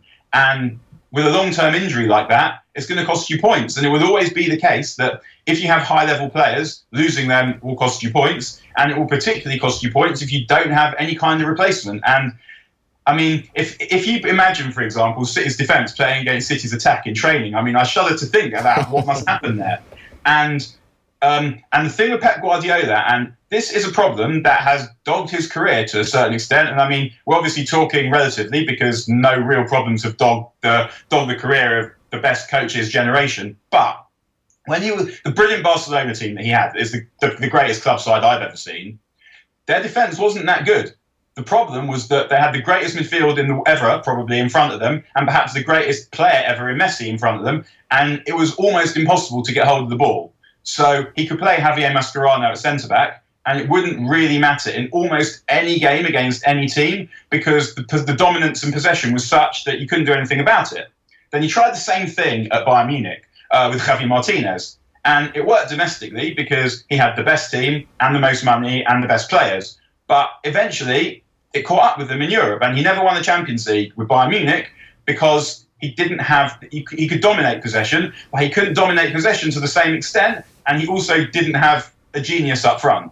And you've seen it again in Manchester City now, where they've been beaten by Monaco, they've been beaten by Liverpool, and they've been beaten by Tottenham. And they were better than all of those teams. And over the course of the season, you'd expect them to get more points than all of those teams. But he didn't have... His midfield is great, but it's not good enough to dominate possession to the extent where you can protect an iffy defence. And in the end, you need a defence where, unless you have Busquets, Xavi, and Iniesta in midfield, your defence needs to be there mainly to defend, not to give these players quality ball. And we saw it at Manchester City before Son scored in the first leg of their game against Tottenham last season. He took 7 consecutive touches in the City penalty area before, and then scored. Proper defence just doesn't allow that to happen. They conceded, what was it? Was it 2 goals, 3 goals in the first 15 minutes of that game of the second leg at home? A proper defence doesn't allow that to happen. They conceded 3 goals in 20 minutes against Liverpool the previous season in the quarter-final of the European Cup. A proper defence does not allow that to happen. And they've been getting away with it domestically, but as I said, Laporte is probably one injury too many. One word, 2020 vision, who wins the league? Liverpool. Yeah, because obviously it was only one word, but I think you might be right on this one, Daniel. Great to talk to you. No, I'll see you again. It's great to hear Daniel kind of saying that the league might be over if such and such happens, recalling me basically saying that Dundalk wouldn't beat Shamrock Rovers and that the league was over earlier this season, and we all know how that worked out. Just to finish up on football, Kieran Clark, something of a forgotten man, considering how injury struck this Irish defence is in terms of the Georgia game. He was obviously back in the Newcastle team yesterday, and he spoke to Nathan and David Myler after the big win over Man U. Where do you stand at the moment, do you feel, with Ireland and with Mick McCarthy? For me personally, it was all about trying to, get into the Newcastle team for a start. I know if I'm not been playing games, like some of the other lads, if you're not playing games, you're not going to get picked at the end of the day, which is fair enough. And has Mick spoken to you about that? Because I think he's expressed that pretty publicly around most positions, that he tends to go with players who are playing week in and week out. Even players like Robbie Brady, who've yourself, been very much part of the squad. If you're not playing, it's very difficult to get in, even with all the experience you have. Yeah, of course. Yeah, I spoke to him a while back, and he mentioned that, and I knew that myself. Going into this season, that it was all about trying to get games, and it's just obviously it's frustrating for me not being able to play, because it doesn't give me a chance to then go away and be involved with Ireland. But I know now, obviously I've played the game, and hopefully I can use this as a chance to really push on and hopefully get some more games, and then hopefully be knocking on the door for the squad. And we have Kieran McGeehan after her amazing heroics over the weekend speaking here, and pretty much on top of the world. Here with Kieran McGeehan, who's just finished 10th in the world in a crazy world 1500 metre final, 4:00.15, the fastest time of your life, and that looked a crazy race from the sidelines. How was it to be out there? Oh goodness, yeah, look, to come 10th in the world, I'm absolutely over the moon. Like, you can't be bad to that. I came out here ranked, I think 14th, 16th, something like that, and I've went out and come top 10 in the world for a wee girl from Port Ferry. That's not too bad. It was a fast race. I went out, thought it might be steady and then pick up. I saw Hassan coming around the side and thought, right, we're in for a treat now. And so it's going to be a tough one, and I knew I just would have to run hard, and went out there with that aim of staying in touch. I was like, oh goodness, I'm falling off the back a wee bit, but I know I'm tough and wasn't going to lose my head. And then come that last lap, just give it absolutely everything. That last 100, I was just trying to tip off girls. So 10th, happy with that. Exactly. You said you were going to go out there and. And that was Kieran McGeehan speaking to Athletics Ireland at the weekend after her 10th place finish. And excellent stuff from Kieran, absolutely buzzing after that performance as well, finishing 10th in the world. On the line now, we're going to go across to Japan, where we have Alan Quinlan. How are you? Good morning, Johnny. How are you? Not too bad. What time of the day is it over there? I have to check that now. It's 20 to 5 in the afternoon, heading into the evening. Every time we go over to you seem to be in some new swanky hotel room. They're not swanky at all, no. I've been travelling a lot. I travelled today from, where was I? Kumamoto. I was working for the game yesterday, France-Tonga. And on Saturday I was in Oita. I did Australia-Uruguay. So since last Thursday I've done 3 games, and one tomorrow in Kobe here, South Africa against Canada. So pretty busy, travel day match. So it's been busy, and interestingly, the 2 games of the weekend, the Australia-Uruguay game, it reminded me of maybe what Ireland went through against Russia on Thursday night, where they struggled to kind of put a Uruguayan team away.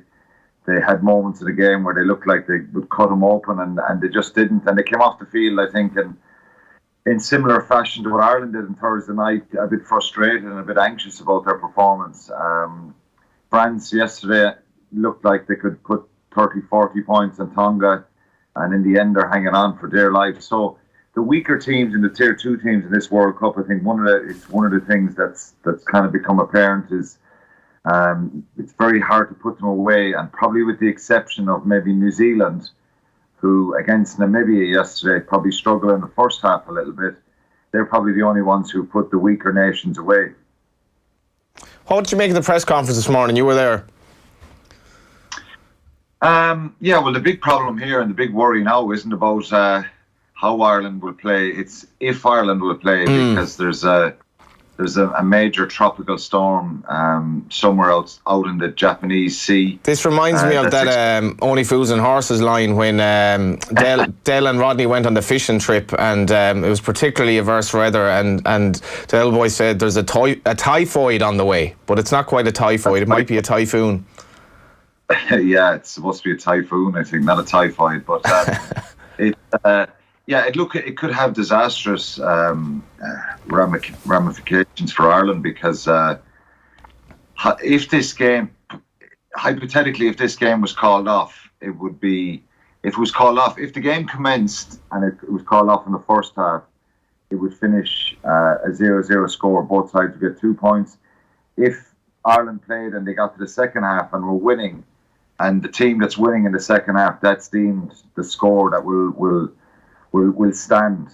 So if Ireland were playing and they were leading in the second half, or if Samoa were leading in the second half, whoever's leading, that would be the result. Is that not absolutely absurd? It's absurd, and it's the one that I have the list of permutations here if a match is to be postponed or cancelled, and the first one here is where a pool match cannot be commenced on the day in which it's scheduled. It shall not be postponed to the following day. It says it shall not be postponed to the following day and shall be considered as cancelled. In such situation, the result shall be declared a draw. So if Ireland's game was called off on Friday due to a storm, it's a draw. I think that's laughable, Quinny. I actually think that's absolutely laughable.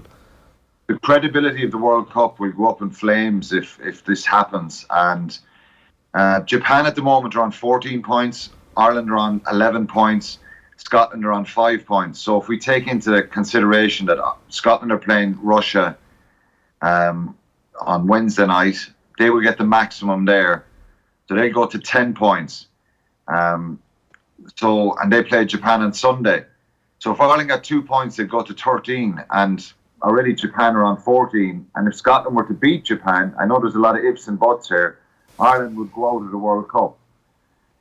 It sounds laughable, Johnny, but it's a real possibility, because this storm is on course to hit Fukuoka, where Ireland play, and all that north part of the South Island. Now, Andy Farrell spoke today at the press conference saying that they're being assured that there is a contingency plan in place, and that maybe in the next 24 to 48 hours they'll make a decision. If they really think this storm is definitely going to hit, they may move the game to another part of Japan, and which it'd be tricky around travel for the fans and the supporters, but it would mean the game would be played, and I think that's the most important part. And if people had 2 or 3 days to make changes, I think it would disrupt everybody. But the worst case scenario is if this game was called off or postponed. What do you make of things ahead of the Samoa game? You know, there's a lot of talk about Henshaw, obviously, his importance. Other players kind of come back in the fold, Sexton, Carberry, so on and so forth. Were you as down after the Russia game as the prevailing mood? I was frustrated, and I think Joe Schmidt used that word, and it kind of summed it up, the feeling in the press room afterwards. And like I said, Australia had that, and I met some of the Australians after Saturday, and they were like that, and it kind of made me think that maybe Ireland are not the only ones that are struggling a little bit with the conditions and maybe their form, and hopefully that they can take it up a notch on Saturday against Samoa. But the 9-day break between Russia and Samoa, I think, will help Ireland, because if you're in a bit of bother and you're struggling and things haven't been going well, a little bit of a break off, and the players got a break at the weekends. They were allowed a complete weekend off, which is would be good for them. I know that from being in squads myself, and World Cup squads and on tours. If you get away from the rugby for a few days, you don't ignore the fact of doing your analysis and maybe your assessment of your performance against Russia. But just having a little bit of a break is a refreshing part. Robbie Henshaw is saying that he's back fully training and he's going to train full this week, and that's what we're being told today. And having him back will bring an extra bit of energy and certainly extra options in the centre. With Chris Farrell and being out, and it hasn't helped. Gary Ringrose has had to play 3 games. So having Robbie Henshaw back will certainly give another option. So look, I think the players themselves, and I've thought about this a lot at the weekend, that it's not as bad as maybe we first thought, and I felt a little bit we were doomed on Thursday night, that how are we going to turn this on again, and how do you get that kind of form, that consistent form, that feel-good factor that you want for a quarter-final. But, the important thing is that they regroup a little bit and they train well this week and hopefully try and improve again. And I think ultimately the win is the most important thing this Saturday. Really, it's. I don't think necessarily has to be a brilliant performance. It has to be an encouraging performance where there's signs that, the World Cup warm-up against Wales in Dublin, the second half of that game were really positive. Just the intensity and the aggression of the Irish players, and I think they need a little bit of that on Saturday, because they're going to come up against a Samoan side who are going to be very, very physical. They've lost their 3 games so far, and they're going to throw everything at them. So it's a challenge for them. But you contrast that with other sides where they're getting players back. Ireland are kind of losing players, and the uncertainty around Jonathan Sexton and Joey Carberry. And I've said this to many people: if England, New Zealand, Australia, any of the top sides, Wales, they've lost one out half. Wales in Gareth Anscombe, they've coached because they have Bigger and Patchell. But Ireland have just got no flow with Carberry and Sexton. No running games with both those guys because they've been injured a lot for the last 7 or 8 months, which is unfortunate. So the most encouraging part would be if those guys were available this weekend and got game time again. How much is there of maybe a sense in the squad, do you think, that they know they get out of the group likely, the chances are they'll probably be playing New Zealand, and just how completely unlikely it looks at the moment that Ireland could be anywhere near beating New Zealand? Like, would that affect your confidence, or is it just get out of the group and see where we're at? I think at this stage, Johnny, the most important thing, and I think they're the kind of messages that will be in the group, is just let's make sure we beat Samoa and maybe assess then, and then you kind of go back to the well and you look at what happened against New Zealand, if it is New Zealand the last couple of years, and you can take confidence from that. And you simplify the fact that if Ireland play to their potential, maybe they can put some doubt in New Zealand's minds, because New Zealand will be expected to win if it is New Zealand. There's no doubt about that. Ireland, given what we've seen so far, are not in the best place performance-wise. So I think the players can only control the fact that they've got to win on Saturday, and if they take their eye off the ball any bit, the last thing they need now is a really bad performance again, and one that everybody's given out about, because even though the players in the squad, they're trying to block that out, and it's exactly what they should do at the moment. They will feel a little bit of that, and it'll create a little bit more uncertainty. So I think they have to try and recover a little bit, and I put a tweet out on last Thursday night. The recovery process begins, and it didn't really happen, did it, on Thursday night, and that was the frustrating thing. But if they beat Samoa, and I've said this a couple of times, if they go on and win the quarterfinals, which is unlikely at the moment, well, all of this will be forgotten about. Ed, would you envisage Henshaw and Carberry being involved against Samoa?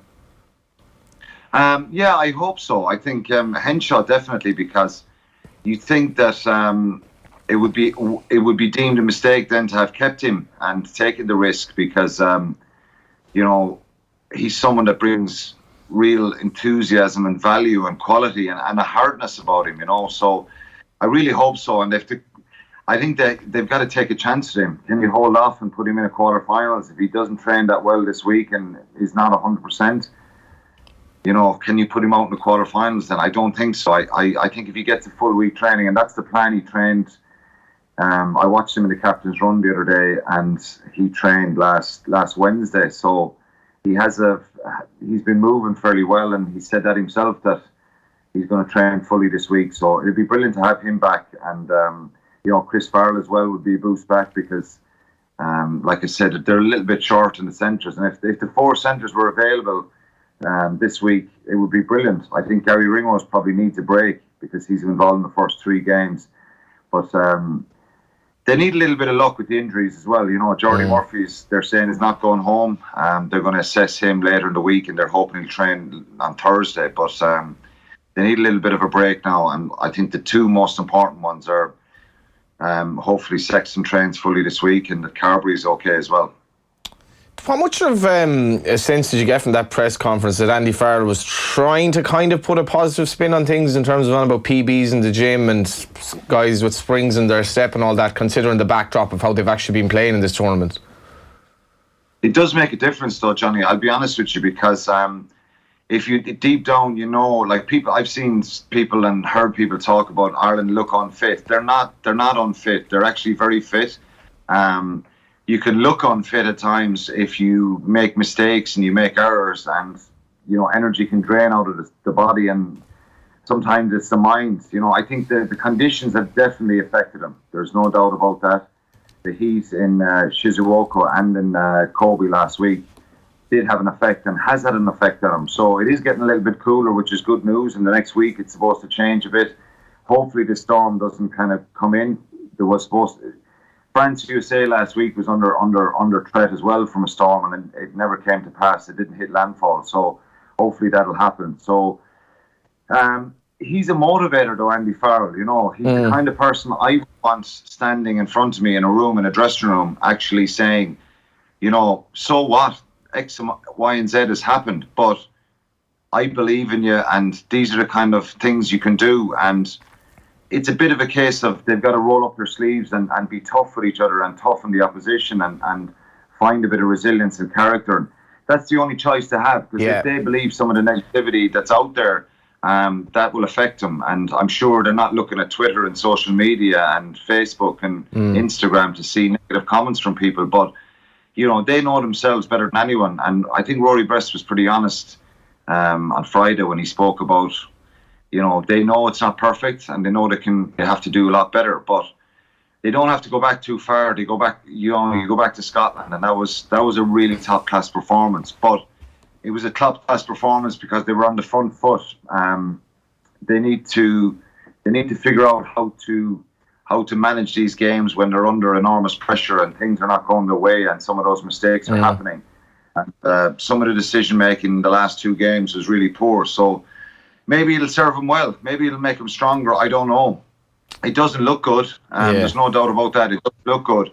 But you know, Farrell was he played for Great Britain at 17. He was man of steel. He was a hard man. He's achieved a hell of a lot, and he speaks very well and he inspires people. So that's all they can control at the moment. They've got to try and believe themselves, and because if they think the opposite, well, they are doomed then.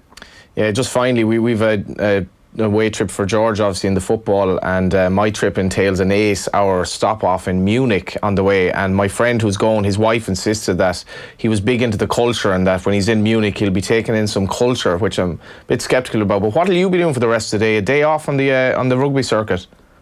Well, I tell you, since I got here, I'm writing out no culture. I'm writing out the South African teams, Canadian teams, doing research. So I might go for a hot bath.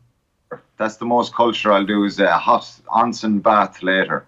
It's a beautiful image for us to leave you with. Thanks a million, Quinny. Cheers, Johnny. Thanks. We have Kenny Cunningham up next. He was on the pay-per-view with the Sunday pay-per-view with Gary O'Toole, and Kieran is a very interesting interview, actually, or an interesting piece in the start today about this. You can check out the podcast on offtheball.com or watch it on YouTube, but it's basically Kieran talking about Irish begrudgers when it comes to rugby. But it does seem to be a thing specific to rugby, and it is, insofar as I can tell, two things: the way the team is marketed, and then there is this sense it is the preserve of wealthy, fee-paying schools, and they then represent an aspect of society that isn't very nice, whereby the best jobs, the cyclical nature of however anybody's raised, whatever class you're raised in, you'll tend to fall into a certain category in adulthood. Yeah. And so people are angry about that, and so the rugby team can come to represent that. Yeah, it's the lightning rod for people's ear, and that's fine. They're big enough and bold enough, but not all rugby schools are fee paying. I went to a rugby school that wasn't fee paying. We have Irish internationals come out of that school.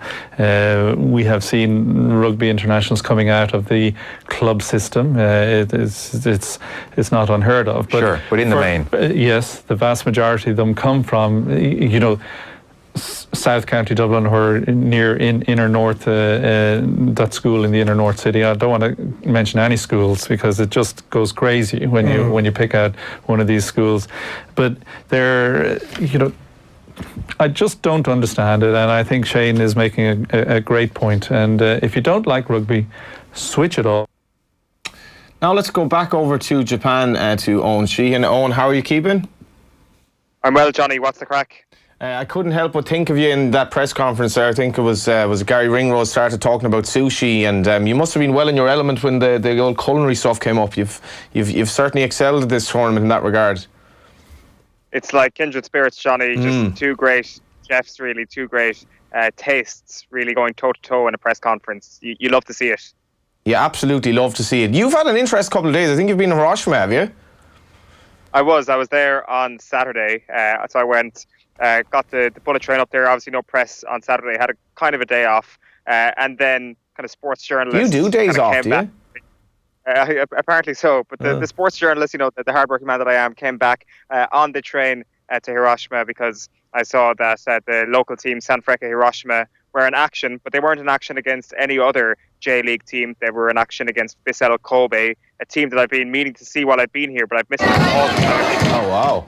I've missed them when they were in Kobe. This is the most interesting team in all of Japan, Vissel Kobe, because they've got Andrews Iniesta, they've got David Villa, they've got Lucas Podolsky, they've got Thomas Vermaelen. Iniesta, Villa and Vermaelen were all playing on Saturday afternoon, but they got crushed by Hiroshima.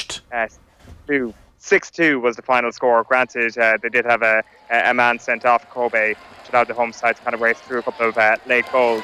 But they weren't great in fairness, Kobe. They haven't had an amazing season. They've got money from Rakuten, who you might recognise from the front of the Barcelona jersey. They're trying to be funded in a similar manner, play football in a similar manner, so that they can become the Barcelona of Asia. That isn't going to plan so far, and certainly Saturday's result was desperately disappointing. 6-2 against a team that don't exactly have any European superstars, but maybe that's the whole point. Maybe the fact that this team is based more on homegrown talent, more Asian talent, people who are actually up and coming in their careers, rather than people like Villa and Iniesta, who perhaps are a bit past it at this stage. Villa in particular didn't look amazing, although Iniesta is Iniesta. But the more I watched it on Saturday, the more I appreciated the gifts of Sergio Busquets and Xavi, put it that way. Did you get into the mix zone afterwards, get a few interviews? No, I didn't. I went to the Peace Park afterwards, Johnny. My historical side took over then. I was like, I'm not hanging around the stadium too long. Yeah. Also, couldn't get accredited. That's probably the main reason. But right. I'll put it down to history reasons. Went to the Peace Park to see the atomic bomb dome and all that sort of stuff. It was past sunset by the time I got in there after the game, but it was still worth seeing. A very valuable visit for any Irish person who's in this area and who has a JR rail pass. It's only about an hour and a half of a journey from Fukuoka, where I am now. And the Peace Park is pretty sensational, really. That atomic bomb dome is an initial structure that was there in 1945 that they've managed to preserve and keep down through the decades. Kind of a memory of what happened on the 6th of August that year. Yeah, that must have been quite astonishing, really. And we see the image there. This life after the disaster that befell the place. In terms of the press conference this morning, talking of weather and this potential typhoon, and was probably one of the main narratives. But what did you take from it? We got plenty of it earlier on in all its glory. Yeah, well, let's actually start with the typhoon, Johnny, because it's the information we've been getting is kind of away from the press conferences. So this is Typhoon Hagibis, which is about to hit Tokyo, or which is about to hit Japan over the next couple of days and make landfall, we suspect, around Saturday. So we've moved down to the southern island of Kyushu here, and Honshu is where it's going to get worse affected by looking at the map. So that'll be the likes of Kobe that'll get it bad. But here in Fukuoka, it looks like it's going to get it bad as well, to the point where it could be upgraded to super typhoon level. So I don't like the sound of that. It's been described as fierce already. And there were question marks around games and whether or not they would go ahead at the start of the tournament. And indeed, here last week, France versus USA was under threat, although it managed to survive. The typhoon wasn't as bad as first feared at the end of it. If this thing hits at the weekend, though, the Ireland game is in serious jeopardy, the Ireland versus Samoa game. And what will happen if the game gets cancelled? It'll mean that it is put down as a 0-0 draw, which is obviously disaster for Ireland, because that would allow Scotland to perhaps beat Japan and they take the first two spots and Ireland finish third. But you'd imagine World Rugby are not going to let this happen. And there has been some suggestion that they would think about actually moving the day of the game to ensure that this does not happen. Rather than location, this could be pushed back to Sunday if this does hit the land on Saturday and it is as bad as some people fear. It does reach Super Typhoon level.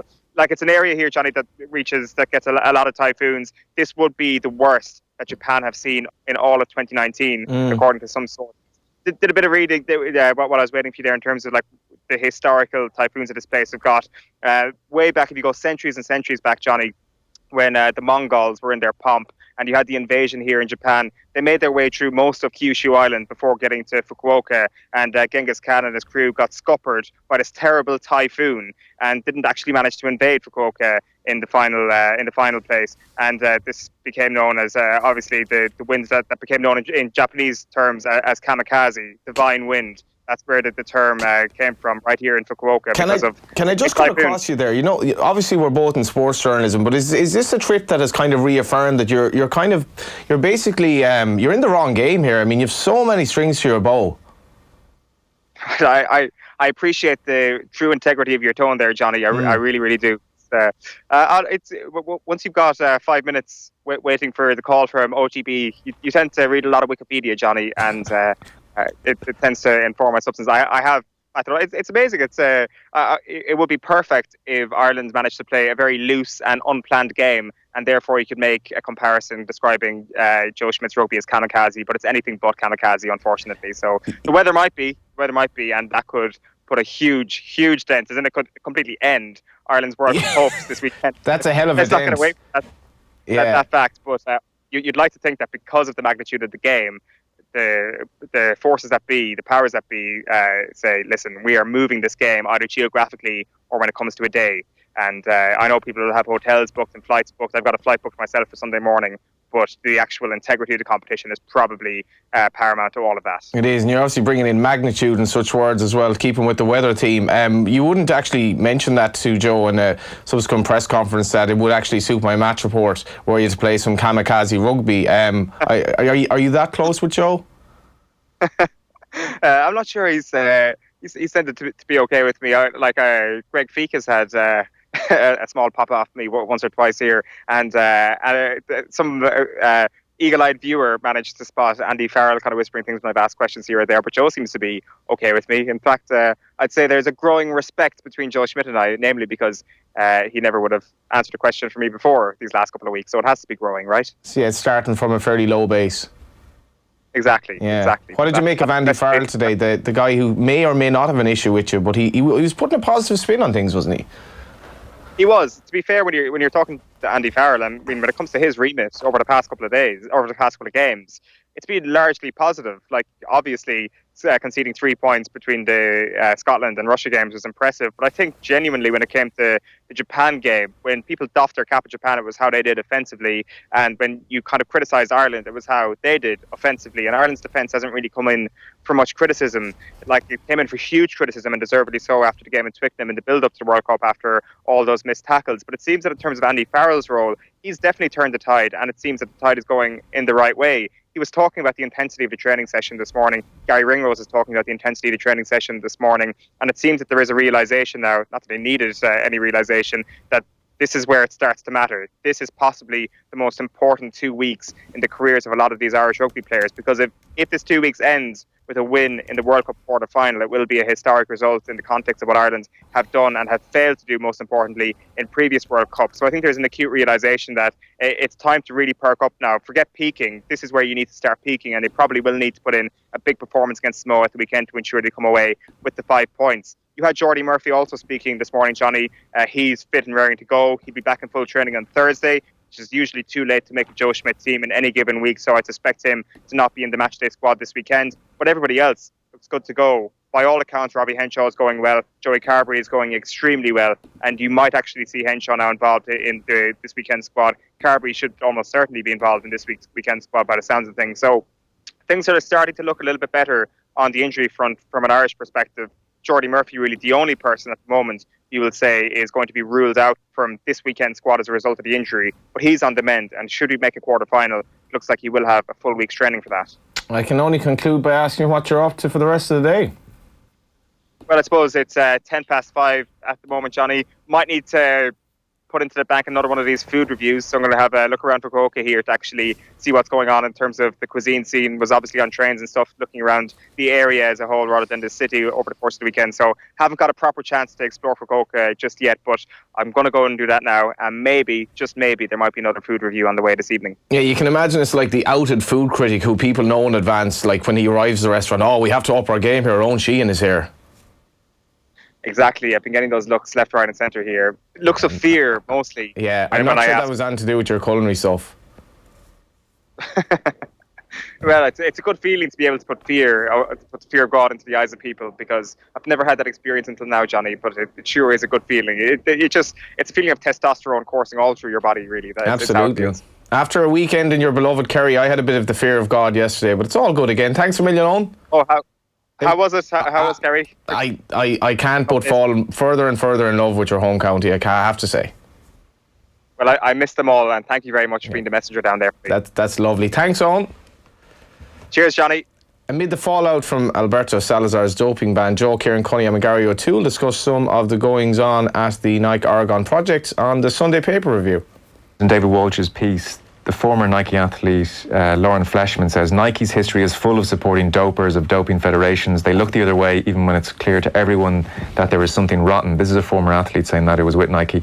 They put swooshers on the time bombs, and when they blow up, Nike often are the last to leave. If you make ads about the purity of the sport while funding the underbelly that erodes it, that's a problem. And then Travis Tigert, who led USADA's investigation, said, I hope Nike can see this as a wake-up call. They can't find any excuses anymore. They have to admit the experiments were done on athletes in their name and on their premises, and that was just wrong. Yeah, because it is like Alberto Salazar worked in the Nike Oregon project. Sure. There's a label of Nike. It, really. Yeah. And interestingly, I just... Gary, I'll bring you in on what you have in front of you, because there's loads of brilliant pieces actually, and one I just saw late before coming in was on page 65 of the Mail on Sunday, and it's an exclusive, Rob Draper, and it's just an interesting insight into the human cost of this. So what's been going on at Nike Oregon, I'm sure you've seen at this stage, is everything from L-carnitine infusions, allegedly, testosterone on the premises, although Salazar says that's for his own personal use because of a condition he has, and then various whistleblowers have talked about being put on thyroid medication, that they go to Dr. Jeffrey Brown, who's the on-site doctor, who's also been banned for 4 years, and quite often they seem to be suffering with a thyroid condition and put on the medication. So one athlete formerly at Nike now has to stay on a thyroid drug for the rest of their life because they were put on it wrongly and it altered their thyroid system, and now they can't ever be off the drug. That was one of the points made by Travis Tigert. It was a very hard week for me, and I was just so angry, and I couldn't talk to anyone. I just ran all out, and I just want people so that hard workers can beat everything, can be better than everything. When you say you were so angry and upset, is it because of what happened with your coach? Is that what made you so angry to run that time? Yeah, it's like that's what made me angry. I have been clean all my life. I work hard. I'm actually not an emotional person, but it makes me so mad when people... I have been on top almost 5 months. How can I do the things that so hard? And you can't see my body, you can't see how I always constant. I've been so good athlete since 2014. Now people just start talking all I'm sorry for my language. That was Sifan Hassan talking there, and you have to have a lot of sympathy for her because there's always this connotation, and she just has to defend herself in light of, something as kind of laudable as what she's been achieving in athletics, and unfortunately she has to deal with questions, and very, very emotional there. We have Phil Egan in, and we also have Tommy Rooney back. This is like, I couldn't help but think of Dennis the Menace.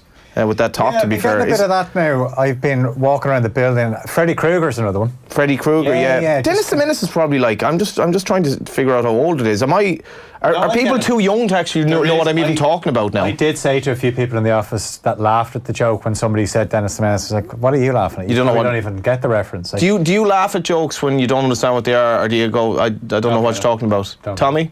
I would probably laugh and then look at their reaction to see if they've copped it. I don't know what they're on about, and then say, look, I don't know. But I know what Dennis the Menace is. Yeah. And if you feel anyone biting your ankles, it's probably Nasher. Nasher, yeah. Nasher the dog. Kenny Cunningham classic, isn't it? Nasher. Yeah. But Freddy Krueger as well, obviously, with Halloween coming up. Yeah. I thought, why not, I live in Dublin 8, so you always know when Halloween is around the corner by looking out the window, basically, and listening. I actually, a lot of fireworks there yesterday. I'm a little bit worried about, it's our dog's first Halloween. Oh. How's she going to cope with the fireworks? It's a she. Yeah. Maybe she'll have to sleep in the room for the next few weeks. I was talking to Brendan Duke, the son of the trainer. He was telling me that his brother had gone to the Arc in Paris, but recently he was on dog sitting duty for the brother, but the dog basically went missing.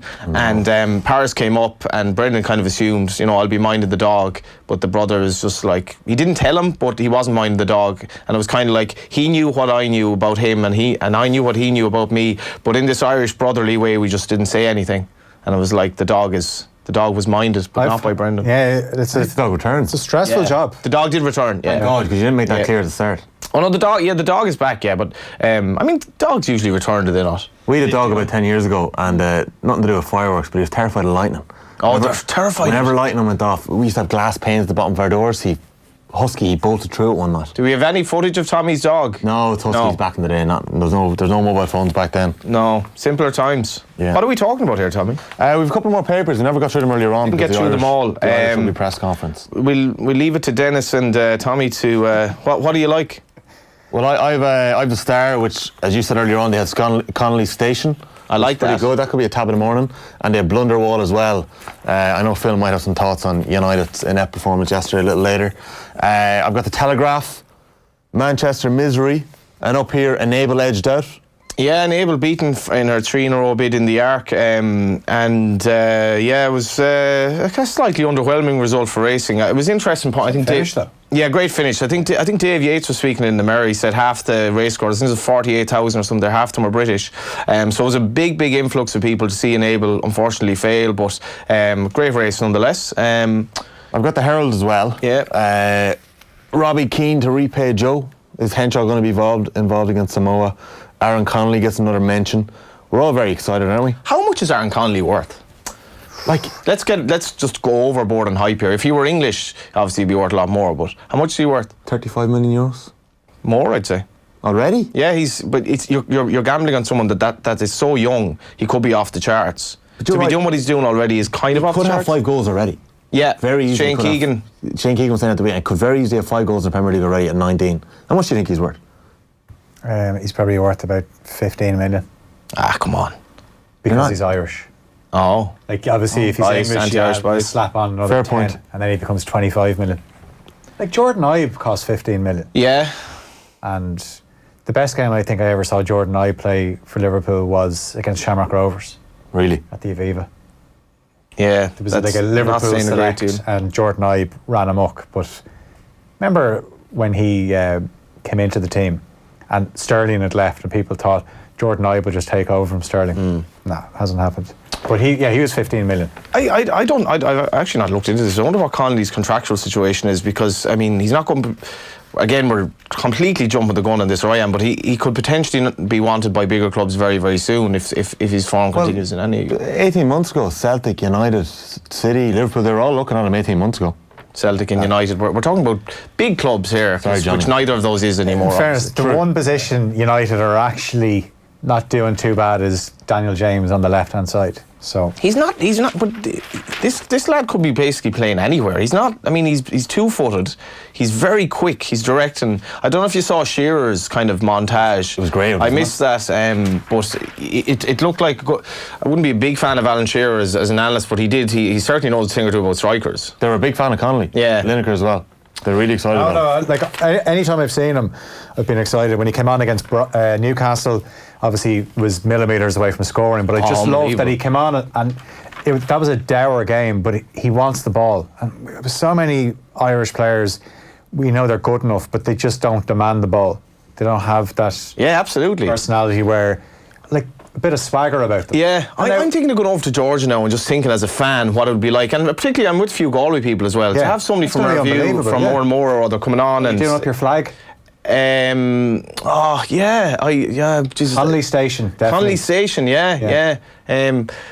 As a journalist of some repute, much of it ill repute, you don't really want to be, snapped though, like at an Ireland away match, after a long day with a flag and whatever that might entail. You know what I'm getting to the here. flags anyway on the way in. That regime is over. What else do we have in the papers, lads? Sorry, there's a few more stories here in the Herald. Kula eased their way to Dublin final. The boy O'Callaghan running amok again. Con running amok again. What did he score? 5 points. Patrick Dwell won in Limerick. Cian Lynch was the main man. Aaron Gallan and Diarmaid Burns in that team as well. They bet the Piercy. In Meath, there was a draw in the senior hurling final. Hate draws. In Antrim, there was another draw in the football final. I have to say, the Antrim PRO, whoever's putting up the video, I think Jerome Quinn is taking the videos. I've been watching the Antrim final, following it on Twitter the last couple of weeks. It's unbelievable stuff. Love Yarrow. Story. Is there a story here that goes back to English football? Is there a guy involved who, is he aware, or did he play in the Premier League or something? Are you talking about Paul McVeigh? Yes. Paul McVeigh pictured. Former Norwich lad. Yeah, lining out. He lined out in a club final at the weekend. I'm not 100% sure what exactly it was. Do you know when you see a story and you flash by it and you should have screenshot it? What was the one as well of the old boy playing a game in Dublin? We actually might have a video. It's in the Sun. Do I have the Sun? I have the Sun here, actually. Did this story. I did. Mick Cassan. Not just no, but a legend. A Dublin legend, Mick Cassan. Insane stuff. The man is, what age is he, Tommy? 78 years old. 78.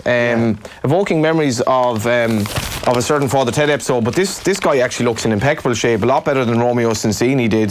Mick Cassan, we might have the video, but before that, Mick, 78, crosses the white line once again for his club. I think he came off the bench a game for Niamh Marnock and Port Marnock yesterday. This is insane stuff. He wanted 60 minutes, but I think he came on and he got about 20 minutes. But we have a video here, Jojo, I think, of Mick Cassan taking a penalty. And he slips. Give him another look there, he slips and it goes over the bar. But he's still got a point. Like, take your points, the goals will come. He was going for goal there, you said about it. And that's just, it's an amazing story. Oldest player ever to score a goal or score a point in Gaelic games, maybe? Maybe, Johnny. I kind of gone out on a limb on that one. I think Mickey Linden, he'll keep going until he's in a 70. There's a score. Mickey Linden scored a score, hit a point there 2 years ago. Insane. 45 yards out. Wasn't it off his left? I think it was off his left. Watching it. I'd be surprised if Mickey Linden isn't playing in the 70s. Don't believe it. Like I genuinely mean this in the nice possible way. They're absolutely inspiring to be doing that, because when you're, I'm 36 going on 37, and you are wary that obviously your body is slowing down. But you play AstroTurf with lads in their mid 50s, or you watch Mickey Linden playing at the level he's at, and it's very inspiring, I find, because it gives you hope that you have a long way to go if you keep yourself in shape or whatever. Just on that, there's a family in Wicklow, the McGrainers. I played college football with Conor McGrainer. He played at Wicklow, and his father Seamus scored a goal in the senior championship last week. 52 years of age, with 2 or 3 of his sons in the field as well. Unbelievable. It's I'm 99% sure it's Avondale. Yeah, unbelievable stuff. They're a small club who are playing senior football in Wicklow. With the Wicklow Championship. It was a great goal as well. Plays a 1-2 and drives into the bottom corner. Shout out to my mate Paddy Desmond, whose father Diarmaid from originally from Clare, but would have been playing football into his 60s, but kind of was basically forced into retirement through injury last year. So, what age are you, Tommy? I'm 26. 26. He tweeted a lot at the weekend. Johnny's giving me a lot of stick for my tweeting. He's a typical mid-20s guy. Are you a millennial? I was born in 93. Is that a millennial? Yeah, I think if you're born... He is a millennial. Yeah, you're a millennial, yeah. What else do we have in the papers, lads? That's all I have. Did we do the Indo this morning and the Examiner? I don't know if we have. We didn't do the Times, actually, which references the Diarmaid Desmond thing. Now, this it's not really so much an exclusive, because there was a press release about it at the weekend, but Em Malone talking about Diarmaid Desmond. There's the sports in the Monday Sports in the Times, and on page 7 of that, Diarmaid Desmond invests $2 million in Shamrock Rovers, which would bring him 25% of the club, which will obviously value the club at $8 million. The move will have to be approved by an EGM to be called in November, but the proposal seems to have been well received at an information meeting in Tala.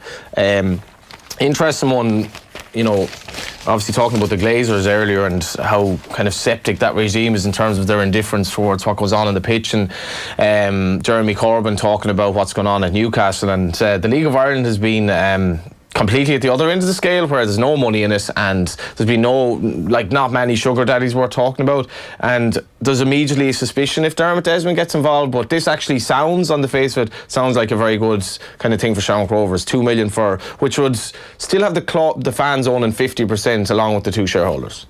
Will they win the league? Will they win the league? Yeah. Well, the worrying thing about this is a 2 million investment. Dundalk still have plenty of money from 2016. For the other clubs, it's very, very hard to go anywhere near that, short of bringing in a sugar daddy who doesn't really care about losing money. Yeah, but sure, look at Cork. I mean, they were challenging Dundalk, and now they're in free fall. Yeah, and financially, I don't know where they're at the moment. There's another story in the Herald. I know you got your sports button in a second, but Joe Ward on Saturday night. I know you were up watching. So disappointing. Yeah, because we talked about it last week and how he's juggling his time over in America, where he's a homeboy. He wants to stay at home, but he'd go out to America and he'll train. And Buddy McGirt, he only had a couple of weeks with him, but it was interesting the way Buddy McGirt talked to him after the first round, and he looked in great shape as well. Like, he's light heavyweight, but conditioned really well, moving well off the jab, southpaw, fighting an orthodox guy. So what ended up happening, and it wasn't for the better after seeing the footage of what happened to his knee. I think we have an image of it. Yeah, I don't even know if I want to look at it. And then I happened to see when the doctors came into the ring and they popped his knee back in as well. Now, the fact that they popped it back in means, probably he won't be out as long. And he was meant to have a fight in 2 weeks. He was meant to get this guy out. This was only a 6-rounder. Yeah. This was meant to be maybe get him out in 2 or 3 rounds. If it goes the 6 rounds, it'd be a good workout for him. And then he has a fight in a couple of weeks. But such a disappointing debut. It was a massive night for him. Big fight between Golovkin and Derevinchenko, which, if you get a chance to watch, was an absolute slugfest. And not controversial, but definitely if Derevinchenko had won, you wouldn't have been surprised. How big a deal is this for Joe Ward to lose your? I think it's not as if he got beaten. He's lost. It's a technicality he's lost on. So I don't think it's going to count against him. I think what you're seeing more now is really top amateurs going into the pro game and taking on more riskier fights, as in Lomachenko, who is arguably the best around at the moment, lost a second fight. Did he? Yeah, it was a world title fight. But wow, straight in. It hasn't counted against him. This was just very unlucky. So that hopefully the damage isn't too bad and he's back in the ring soon and he can get going again, because there is a genuine feel that this guy is going to definitely have a chance of winning a world title. I saw Paddy Barnes tweeting that the same thing happened before in the ring. Yeah, 2013. 2013. Yeah, same knee. That's not good. Paddy Barnes, he was a great lad for Twitter. He used to put up a lot of hilarious stuff, actually. He's actually fighting this weekend, because Paddy Donovan, Andy's fighter, Paddy Donovan, is making his debut on that card in Belfast this weekend. So, you heading up to that? Not sure yet. We still don't know what Paddy's walking music is going to be. Okay. Just throwing it out there. He wouldn't be putting too much into it. But there's another guy who we've high hopes for as well, and just exciting times for Andy as well, because he revealed to us last week how he's training Jason Quigley for his next fight. So Andy's a great lad. Andy, he's a busy man. Yeah, aren't we all? We do have another couple of papers as well. We have, I think we have the Examiner and the Irish News, which we'll be able to show you presently. This is the Examiner, which always, I must say, has an absolutely fantastic sports section. And that was footage of the some Premier League stuff the weekend. Glenn serve up big slot Neil scalp. That's the back of the Irish News. And I missed that. Yeah. Neil not good. And Lennon's boys snubbed. Lennon's boys, I have to get that headline again, actually. I think Christie was sent off for Celtic. Lennon's boys stunned as Christie sees red. Yeah, it looked a shocker of a challenge actually as well. And Rangers are top the league now, and Gerrard kind of speaking very positively. Another young manager, and we should mention Frank Lampard as well. Chelsea going very well in terms of the poor start that they had, but they're really hitting a bit of form. What's in the sports news? Okay, well, I'll race through this now. Right? Obviously, we're talking down. So the main talking points to come out of the Ireland camp today. There's talk of this typhoon that could hit Japan on Saturday, which is the day Ireland plays Samoa in their final Pool A game at the Rugby World Cup. Ireland know if they win this weekend, they're guaranteed a place in the quarterfinals. Don't even need a bonus point, because we'd be on 15 if we beat them, even without a bonus point. The most Scotland can get is 15. We beat Scotland in the head-to-head. Scotland obviously would have to beat Japan now. There's an issue if the game was called off. It's a draw, 0-0 draw. We only get 2 points. If it's called off after the first half, in the first half, And what it means then is if Scotland were to beat Russia, which you'd imagine they'll beat Russia with a bonus point, even if they beat Japan without a bonus point, they'd get to 14. That would be a disastrous way to go out of the tournament. But the injury update is Jordi Murphy should return to training later in the week. You wouldn't imagine he'll feature against Samoa, but Robbie Henshaw and Joey Carberry are both in line to feature against Samoa this weekend. Manchester United just 2 points clear of the Premier League relegation zone after yesterday's 1-0 defeat away to Newcastle. Local boy Matty Longstaff scored in his debut for the Magpies. Champions Manchester City suffered their second defeat of the season, 2-0 defeat at home to Wolves. Adama Traore scored both goals in the second half. He'd only scored 1 goal in 72 Premier League games before yesterday. Went up front when Matt Doherty came on as a right wing back, so it was a good move from Nuno Espirito Santo. So City 8 points behind Liverpool after just 8 games. City will go to Liverpool on the 10th of November. I would be surprised if there's 8 points in it by the time that game comes along. Less or more? I think there'd be less. Because Man United obviously hosting Liverpool in a game that Solskjaer describes as ideal. 76%. Liverpool play United, Spurs and Villa, right? City are away to Palace, then they're home to Villa, home to Southampton. Okay. So that's why I think there'd be less. They'd 76% possession. It's like 76% possession. I watched this game yesterday and they just missed De Bruyne because every cross that went in just seemed to find the head of Willy Bolly. They were brilliant in. Wolves had some great chances though, apart from goals. Yeah, Jimenez, not the May West at the back. Catroni had good.